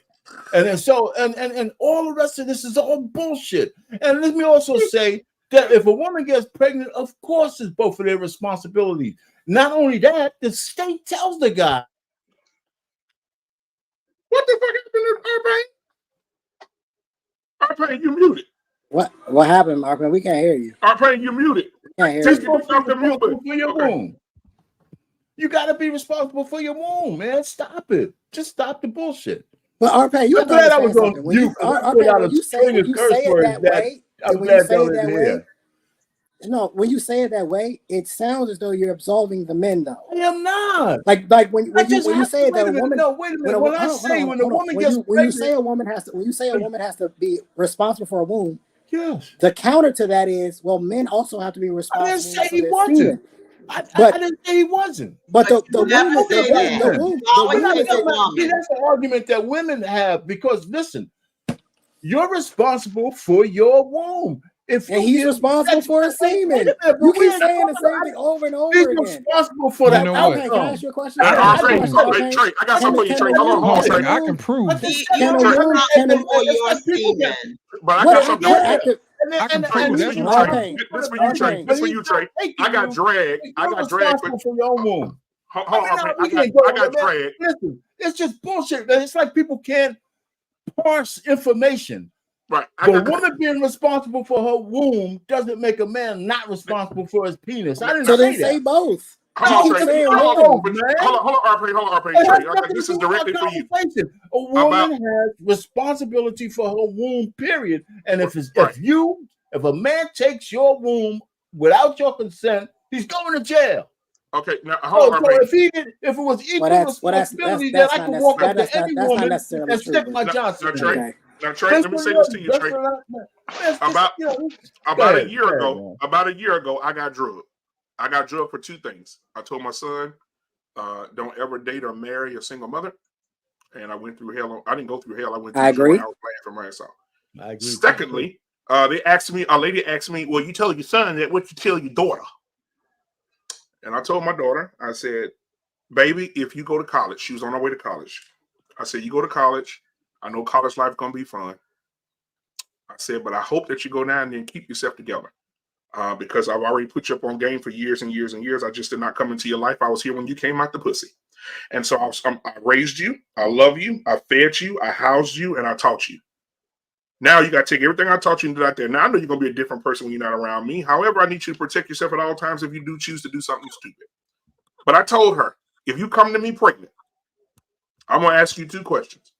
Two qualifying questions. Were you SA'd? If you were, daddy going to go to jail for the rest of his life. I'm going to take the man's life immediately. If you were not, I ain't trying to hear shit you're trying to say because I put you up on game. That's not my fucking responsibility. I'm not doing nothing. Don't ask me nothing. Don't ask me to go nowhere. At that point, it's on you because I put your ass up on game. BMU, I told my daughters the same exact thing. That's what I said. That pussy is yours. Exactly. Nobody else takes it unless you give it to them. Did you say it like that? Yeah. Did you say it like that? Hell yeah, that's how I said it. Shit. And I said, listen, and I said this already. You guys act like you don't hear me. If a man gets a woman pregnant, he shares responsibility for the outcome. Yep. I said that 100 times. You guys act like I don't say that. He shares responsibility for the outcome, but he does not own her womb. He doesn't. He owns his penis. And he can't put it in there unless he says yes. I mean, why I gotta say more? Do ovaries I mean, work why without, we gotta have a conversation about it? It's just true. Do ovaries work without sperm? What the fuck does that have to say to do with what I just said? Because I just said that if he doesn't shoot up the club, she never gets pregnant. Do what I just said, Trey. If he never shoots up the club, she doesn't get pregnant. If he gets her pregnant, he's responsible for the outcome. Okay. Every time that you've had unprotected sex, did your wife get pregnant? You know what? This is not even fucking part of the argument. You know, it's not, man. The fact of the matter is that again, we ain't talking about that, Trey. You got a bunch of pregnant. You got 20%. You got 20% of the black men running around here being irresponsible. I didn't say they wasn't irresponsible. That ain't what Anissa said a few minutes ago. That ain't what you That ain't what Anissa said a few minutes ago. Over 50% of black men don't even have children. So, I mean, and the other 30% are married. So it's only a small group of men who are being irresponsible. But that's not what Anissa said. That's not what she said. Well, then I didn't say anything about anything. You said women are not out here making extra babies. That's what you said. Yes, you did. You said that is not out here making no extra babies. Y'all full of bull. Y'all like to put wit. I thought we were on final thoughts, man. She said, "No, you're not. I'm not gonna let you lie on women that they out here not making extra babies." I said men and women are responsible. Let me tell you. You say what you told your daughter. I have a brother. My brother and I are 11 years apart. We went to the same college. So when he got ready to go to college, I was already long gone. But what I told him as a man, as a male, don't you allow anybody to control or determine what happens in your life. When you go to college, you protect yourself. You cover that thing up because you don't want to get yourself in a situation where you make a baby with somebody that you don't want to be with for the rest of your life. And then you say that somebody's baby dad. I don't give a doggone what the women were doing. I told him, you take responsibility for yourself and you don't put yourself in a position where anybody else can control what happens in your life. And that's what more men need to be told, that it is both of your responsibilities. We had a whole show on that yesterday. Hold on, RP. And the good thing is he listened and he was nobody's baby daddy until he chose a wife. Anissa, can I say something? Hey, fuck Kirk Franklin. Let's take Kirk Franklin out of it. When I was 12 years old, I got my first piece of pussy from a 48-year-old woman. Okay, we done heard that story. I had no control over it. You heard that story, but it was an old biddy that gave me some pussy and let me suck them titties. Those are bars. Okay? I had no control over that. No matter what nobody told me. When that woman came out with that big ass wolf monkey and said, "You can get it," I said, "Okay." Right? I had no control. I was just like Kirk Daddy. Shit, okay, I got me a 28-year-old fucking girlfriend. Shit, give me that, So my thing is, you talk a lot about essay. You talk about a lot of women getting that happen to them. But you gotta look at that from both sides of the track. You gotta look at I'm just talking about regular men and women getting together having sex. I'm not talking about essay. Okay, on this. I'm gonna say this. You're bringing that up. I'm not saying regular men and women ain't out here having sex. It's only the provider males that are getting it wet enough to have babies. That's what it is. That's exactly what it is. Provider males. I was over there. Provider males are wetting it up enough, or getting it wet enough to have babies out. Let's be honest. Ain't that what old girl said at the beginning of the show? Hey, I can't get wet unless it's got some minors on it. You know what I'm saying? That's what she said. We can run the tape back. Lost in translation. Every woman got a price. Not all, but some. You can go up to the woman that tell you no for 10 years. You hit the lottery or get you some money and walk up to black. They all got a price. Okay. All of them. Well, I ain't gonna say that because I respect. Really low. Yeah, you got the $40 ones, you got the $25 ones, you got the $15 ones. Yeah, you got the some ones, of them, you know, you got the ones you can buy Chinese food. You can get it, yeah. 10-piece the lemon ones paper flat. If I beat you, I told you about the steak Hennessy. sandwich. I told you about the steak sandwich. I'll play you in Uno. If I win, you gotta let me get that ass. Okay. But you got those, and you got women who are not like that. Like, Take Heed is not like that. She love her king, right? Her king can come downstairs right now, hit the table and say, "Get upstairs and get it in." She's gonna be like, "Phew. See y'all later." Camera gonna fall all on the floor and shit. So I'm just saying. From the chandelier. From the chandelier. From the chandelier. Yeah. Next week she'd be like, "We got chandeliers on sale. Go to our store because you know what I'm saying?" Shit. Don't clown me because I love my husband. Don't clown me. I love it. I love it. Because Take Heed, you'll tell us in a minute. I love you guys. I gotta go. My king's looking at me. I'm going upstairs. I want to chime in on y'all conversation. And then go ahead, baby. Oh, hold on. Before you go, Dragonfly, that ain't my damn dog. That's somebody on the panel dog. I ain't got no damn dog here hollering like that around me. That was Biggie. Embrace the grace dog, man. So let me chime in real quick on this. We want to sit up here and we want to blame man and woman, right? When they have unprotected sex, right? But the woman, this is her body. This is her vessel.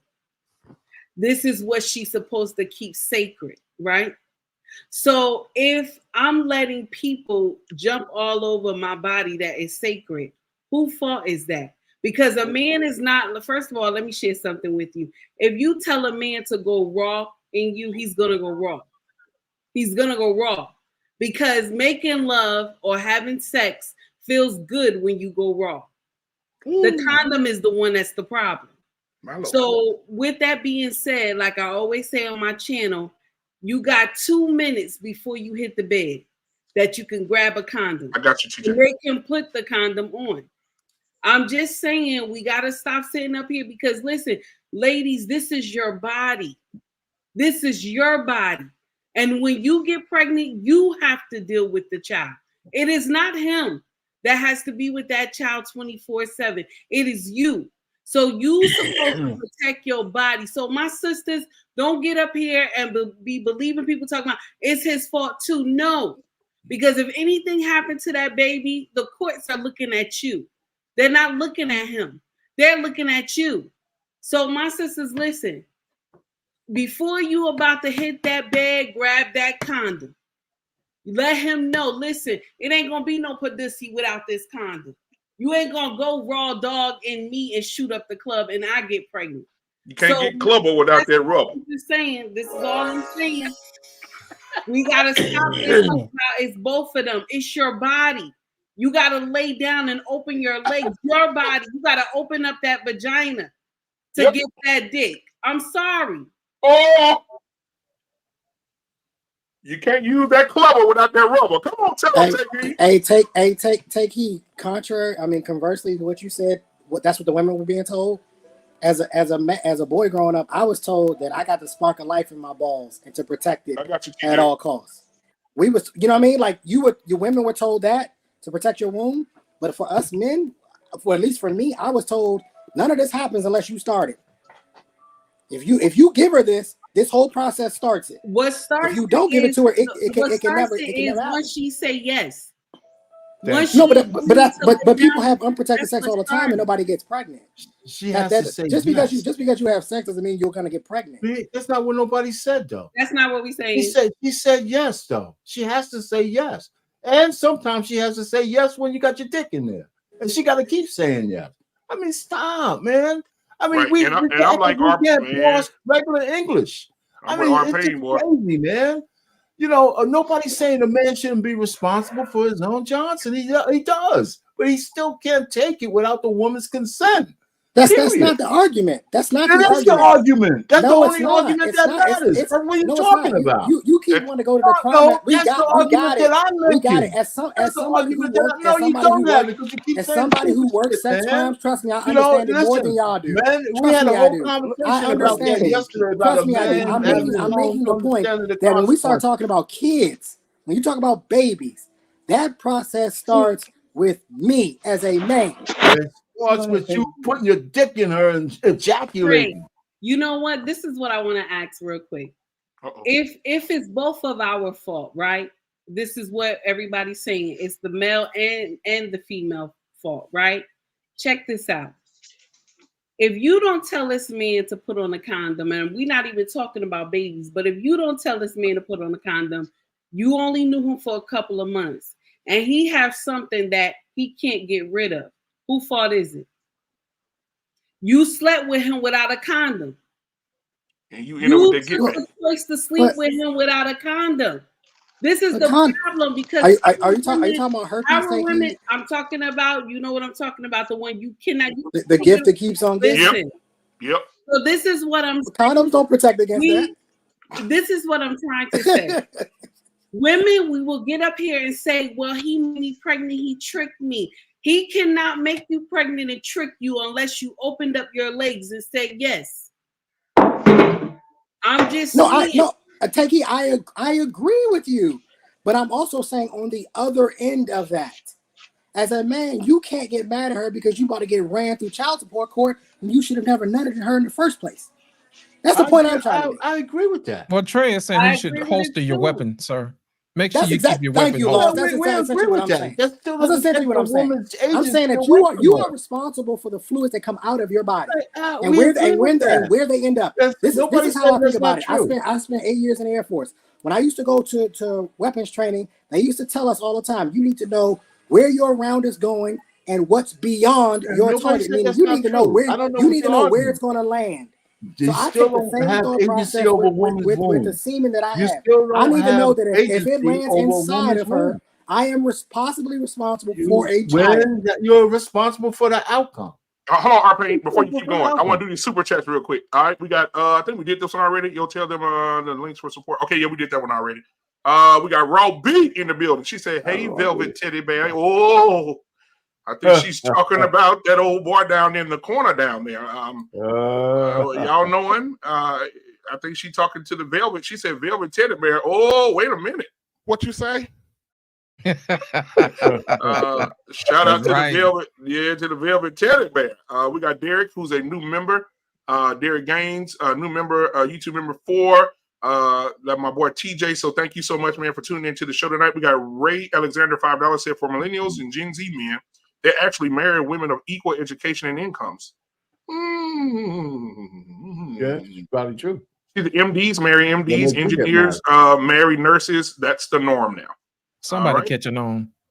Let's see. I'm catching up. Thank you for sticking up for average brothers. We all have to start somewhere. All right. Thank y'all for those super chats. We appreciate you and all that you do. And without you guys, we would not be here tonight having these great conversations. And I just want to say to Anissa, you know, Anissa, you are very manipulative, and I'm gonna tell you why. You are manipulative. You have taken my brother. You have taken my brother from me. Me and Trey normally just go in. And so tonight, I don't know what kind of spell. I don't know if there was a virtual spell or a root put into the atmosphere, but I've never seen y'all together like this. Y'all don't even need to go to counseling no more. Y'all are healed. Y'all have been delivered.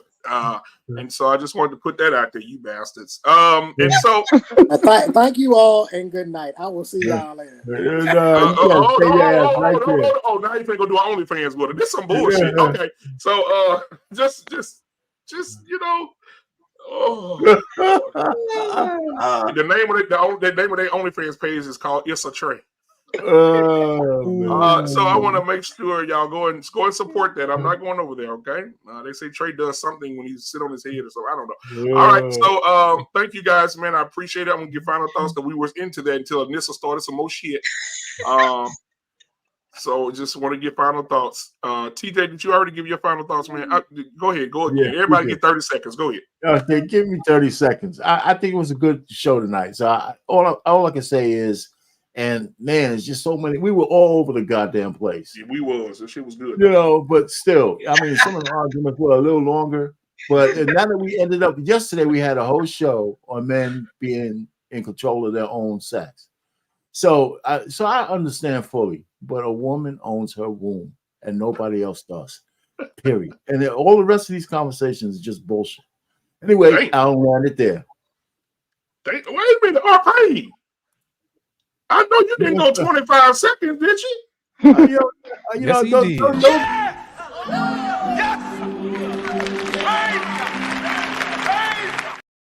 Oh yeah, one thing I said, I think you said, I was not sleeping. I had my phone I was looking at, god damn it. So there you go. Shit. Anyway, I'll land it on that one. Hey, black man, he be taking them old man naps in the middle of the street. In the middle of it. Shit. I am after this exhausting paddle. Yes, I am. I'm going to bed right there. It's just calling me like a mother, man. All right, so now we got TJ, man. What are your final thoughts, my guy? I'm good. This was fun. I appreciate you, brother. Yeah. I appreciate you, man, for being here. We went to the barbershop on Friday. Man, barbershop. Listen, boy, barbershop on Friday gonna be some. I'm like, take heed. It's gonna be nasty, because it's gonna be rough Friday. What we talk about? Let me go. With what we talking about Friday? Because letting go of an ungodly wife. Woo! That's Friday. Yeah, that's we're gonna get it in. Oh Lord have mercy, help us. Shit, but it's Tuesday. So thank you so much, TJ. I appreciate you, man. Everything you do, man. I see you on definitely on Friday, brother. And one more thing. I'm sorry. Shout out to the Real Bravado Network for showing up with the super chats and all that good stuff. That was good shit for y'all over there doing that for me, especially since I'm not going to be streaming for like another week or two. But I really appreciate y'all for doing that over there on the Real Bravado. Whoa, you on vacation or something? Look. I'm taking from the tray of school. I got 88 hours this week and next week that I got to put in. So it is what it is. Oh, okay. Why are you arguing? You're not even doing. You know what? Hey, you gotta go do 80 hours. You're not even doing it, TJ. Come on. Yeah, I'm working my ass off, but I don't shit on other men. TJ, I get it in. You giving above average work. Come on. Way above I'm average disappointed in you, TJ. 88 hours? Yeah. You running circles around dudes, right? It'll be 74 this week and 88 next week. Yeah. Come on, bro. Mm-hmm. Man. All right. Well, thank you so much, TJ. I appreciate you, man. Get your work on, brother. And man, stay safe out there. Almanize, what do you got for us? You muted like a nun in church. I know. Come on. There you go. What I tell you, I've been in here entertained. Anyway,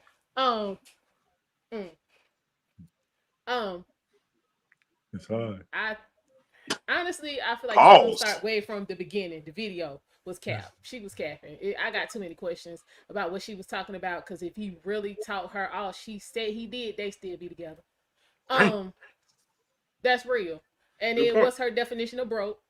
I got questions. But Trey, I need you to send me the blueprint on how to get people, you know what I'm saying, to forgive you that fast, because I need to use that on a couple folks, because and that was I need to get that from you, sir. On how to what? On how to forgive? How to get people to quit being mad at you that fast. I need that blueprint. Oh no, we just men. That's all. It's just bullshit. It ain't got nothing to do with him. It's just we just men. Stupid.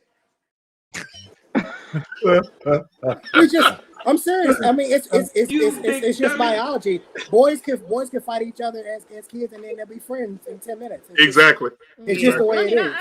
I do that too, but that was a joke. But... Yeah, women can't do that. Y'all take that shit to y'all grave. Y'all be at the funeral kicking the cats. No, 15, not all 20 women. minutes, I'll be done. I'm a Leo. We roll. We. I heard an old man say, "Show me a bridge 100 women built." I mean, Child, usually after the show, we have us a bill and we cool. It don't take me that long. I'll be good. Ooh, take heed. Oh, she come to work today looking like that. And how many bricks she say she need? She need 10,000 bricks. Send that bitch 2,000. And the bridge will never get done. Because there ain't no take heed. Go ahead. I'm sorry. Thank you, Harmonize. I'm still go ahead, baby. I'm sorry. With the Undertaker, with them Undertaker cracks. That took me out, y'all. I'm sorry. I didn't mean to be on here laughing, but that took me out for real.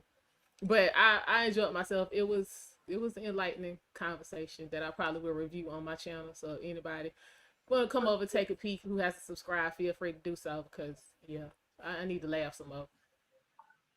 Absolutely. Thank you so much for being here. Take heed to the message. Now I wanted you to stick around because Anissa might try to start some more shit, but I need to have my sister here. Take heed, go ahead, because Anissa, I need a teammate too. This some bullshit. Her and Trey teamed up. No, Anissa got that smoke. Anissa got that smoke, baby. She got that smoke. When she leaned forward, our forehead hit that. Look, hold on, take heed. When our forehead hit that camera, and she say bullshit, she mean that shit. She say bullshit.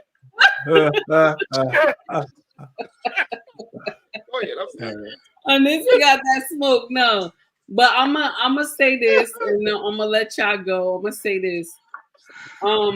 There are a lot of men that in this world that they make the bare minimum, right? And they have the most amazing families. Their children grow up to be titans, and all because the daddy may not have had an amazing job, but he has family. And his children have grown up to become titans, and they all have their own. This is the thing that we always miss in our community. And this is why Tyrese was in the social media a couple of days ago when he said Latinos families stick together, they have family values, they honor the husband, they honor the father. And in our culture, we only honor the father is when how much money he brings home, or we only honor the husband of how much money he brings home. This is the thing that we miss all the time in our culture. Instead of us worrying about family, working is amazing because we need the work. But we don't worry about family. We don't worry about how these children grow up. And when you're never home and the children can't come to you, daddy, and then when they become grown and they act like they don't know who the hell you are because you never was home with them, then come talk to me again. Because this is the reason why a lot of us and a lot of our family, when these children get older, they don't want to be bothered with the daddy because all the daddy did was work all the time. So it's up to the mother to reinforce that. Yes, daddy works, daddy does all these things, but daddy loves you. He's doing it because of you. That's my take on it, and I'm done. All right, thank you so much. Take heed. Tell your king, man, we appreciate him for allowing his beautiful wife to come upon us in our presence. Listen, guys, if you have not subscribed or liked or watched her content in the morning, take heed, get up in the morning slapping bitches. And I just want to know, yes. You know, her network is coming out next month, Slap a Bitch Network and podcast. And so, guys, she gets up in the morning and she's already prepared to slap a bitch very early in the morning. So she's from the Slap a Hoe tribe, and she gets up in the morning, she takes care of business. So make sure that you go and subscribe, hit the notification button, and support Take Heed. I'm always in her chat in the morning, Lost in Translation. Be over there. We be in the chat every morning with her, supporting her because she's putting in the damn work. Oh, all right. What? PMU, I'm sorry. I did have one more thing for Anissa. Yeah, I knew. Women today still need men. I don't care how much money they make. Ebony K. Williams is on a goddamn thing almost every other week now, talking about how much she needs a goddamn man, and she's a multi-millionaire. Yep, and you know what? I totally agree with you, Payne. You know what, Art Payne? Yes, I have never said anything opposite of that. Lisa Ray just said the same thing. She said, I'm in my 50s now. I need a warm body next to me. I can't do these toys no more. I don't want to do it no more. Well, you 50 and she's starting to look like a dehydrated turkey. And so now, and oh yeah, she's come on that age, she's starting to whoop her ass. She ain't diamond no more. She a ruby. And so my thing is, I know we tried to end the stream. I'm sorry for bringing it up. Yeah, she ain't diamond no more. She on the rough side of the mountain. But anyway, thank you, R. Payne, for that. Who we got left? Oh Lord, I'm gonna get on this. On this, you going last. Embrace the Grace. What are your thoughts for the show tonight? I'm just sick Well, of this. this I have learned not to sign up for overtime anymore on Tuesday nights because I already knew that this is going over. So with the Trey situation, I get where he's coming from about being complacent with mediocrity, but we also can't. And I know everybody noticed during COVID just how important our blue collar men was, because they're the ones that made this world go round during COVID. Those truck drivers, those first responders. You notice how much we loved and missed our teachers. So we got to give props to them. Because they're, again, the money doesn't make the man makes the money. Okay, and we got to stop. And it is in our melanated community that a man is only as good as his resources, but that's why we were made to be a helpmate, to help that man to get where he needs to be. But no, we want a ready-made home when we can't even cook. We want a ready-made home when we can't even clean. We want a ready-made home when we can't even fix shit around the house. And it don't work like that. And he's also right, because I teach my son this. From the age of 18 to 29, your focus should be laying your foundation as a man so you can become that provider and protector. I tell my son, you want to have fun, live life, do it smart, but stay focused. Don't bring me home no grandbabies. Don't make no woman no single. We have to teach our boys just like we teach our women. But the thing is, we always teaching men how to treat women, but we never take the time to teach our girls how to treat men. And that's why we are lost in the damn sauce with women. And at the end of the day, a lot of these men are sorry, and I'll stand 10 toes on this. It's because look who's raising these men.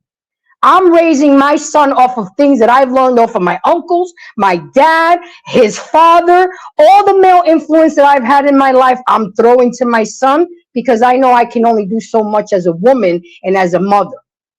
So at the end of the day, we need each other. A man needs a woman needs a man. I digress. My mic is muted. That's right. Ooh-wee. Embrace the grace. What was the name of that sermon? I want to write down. Oh, and by the way, I'm having a very, very serious show on Thursday. I know it's Black History Month, but I'm gonna make it messy in February. We're talking about colorism. How can we expect them not to be racist when we're sometimes we're the most racist in our own community with this colorism shit? So we're going to talk about it. What is it? How it impacts our society? How it hurts each other? So come check me out if you guys get a chance. Let me know Embrace about the that, grace. Grace. I'll be there for that. Yeah. Okay. Embrace the grace. I had a white person. I'm not going to say their name because I think they didn't mean too much harm by it. Mm-hmm. I'm trying to stay cordial here. Okay. Thank you, God, for the peace right there. He sent it, and this is what he said. It was February the 1st, I think, or 2nd. He said, I know it's Black History Month, so I want to start by starting with your reparations. Here's $5. That's an insult. Let me say it again. Let me say it again. Because I almost lost my shit. Because I really had to breathe, right? I had to let that shit roll off my back, right? Because I told myself I wasn't gonna be like this no more. I promised Mandrell that I wouldn't go on. I wouldn't do this. I wouldn't get to the old guy no more. But he sent me that, and I'm gonna tell y'all who it is after the show. Because I say it right now, I have to find him beating death. But he said it's February. It's Black History Month, and I want to start by starting by giving you your reparations. Here's $5. Wow. Yeah. What did you do with the $5? I spent it on some Tylenol because I had a really, really bad headache after that.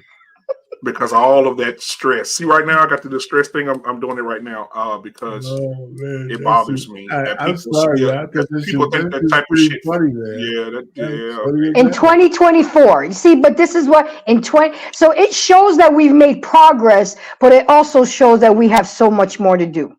Yeah. Oh, shout out to my sister too for letting that bomb ass nigga back in the house. I told her I was gonna embarrass her. I think we need to bring Shane back. This motherfucker was trash. He put his hands on me. My brother went over there, and stripped him butt naked, left him in the middle of nowhere, and she invited him right back in the house.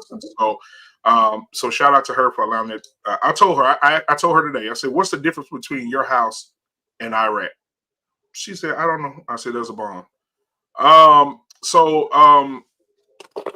I appreciate you guys for coming. I'm so pissed off about that. I don't know why I brought this shit back up. Now that shit got me just all back fucked up. You gotta let Lost in Translation go for his last words. Right? Yeah, I know. Lost in Translation, the smooth voice. Yeah, so you could calm your ass down. Quiet storm voice. Yeah, the Quiet Storm voice. They said that Lost in Translation can speak to the water, and women start taking their clothes off in the county next over. So I just want to, God damn, boy, that's a talented man. So Mr. Pineapple himself is in the building tonight. Lost in Translation, take us out. Listen, tonight was a very, very interesting night. We found out a lot of things about a lot of things. You know, we found out that money makes you moist. You know what I'm saying? We also found out if you're a provider male, you got more value. You know, if you work more than 60 hours, 80 hours a week, you have more value. You know what I'm saying? Hit the button, nigga. That's for you. But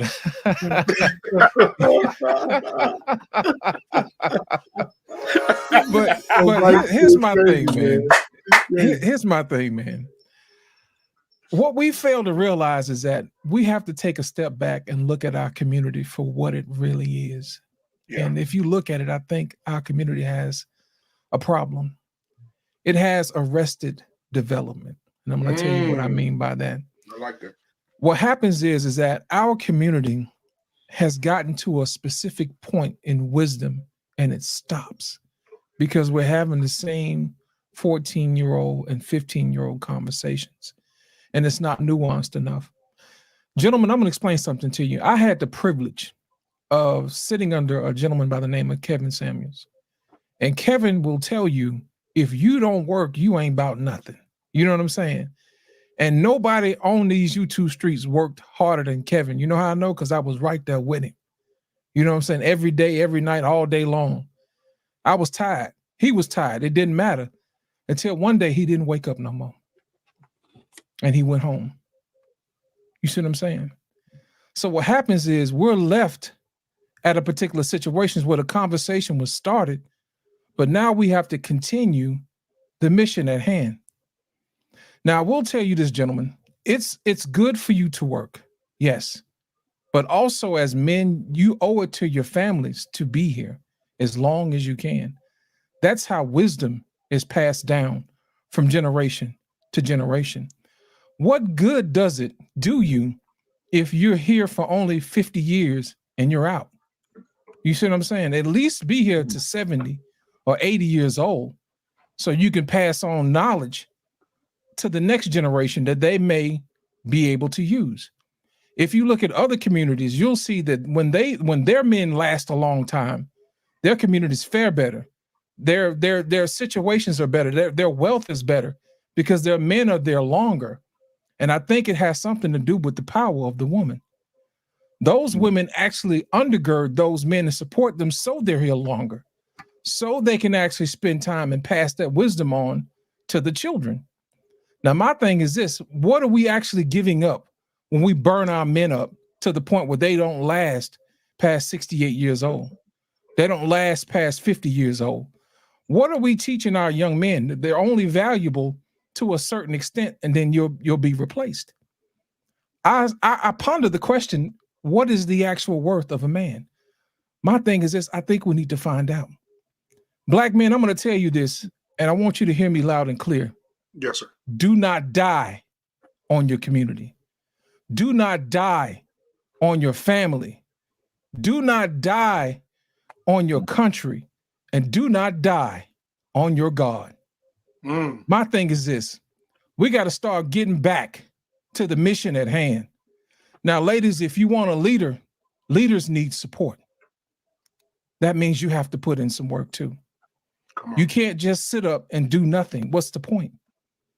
All hands on deck. My grandmother used to have this favorite song that says, I'm a soldier in the army of the Lord. Of the Lord. Come on. You understand what I'm saying? That was when we had way more men in church. And the church was bigger and we were doing things. And to me, it just seems like the world was a little bit brighter. Yep. You know what I'm saying? When we had more men building, we had more men had businesses, we had more men working together. We had women also doing things that they were doing, helping other women, helping children. Anybody in the neighborhood's kid could get a hot meal. That's support. Women, we need your support. As far as I'm concerned, you are just as important as the men are too. My thing is this: I don't want you to get to the point where you think that you're not as good or you're not as important. Yes, you are. Because without you, there would be no reason for us. And I want you to know that your role is just as important. Now, men, I'm going to need you to do like this. Find you a woman that's willing to support you. A woman that's willing to roll up her sleeves and give it her all. And I'm going to leave it this. I'm going to leave y'all with a poem that I read and I listen and I talk to myself all the time. It's by Les Brown.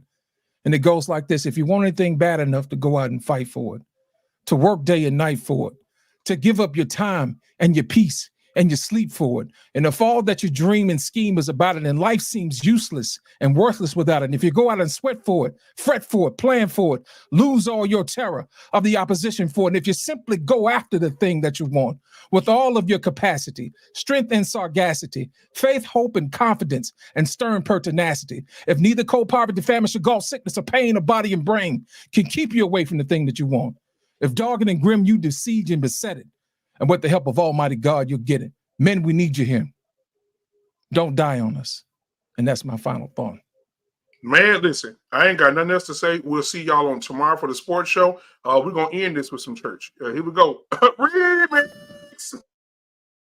Subscribe now.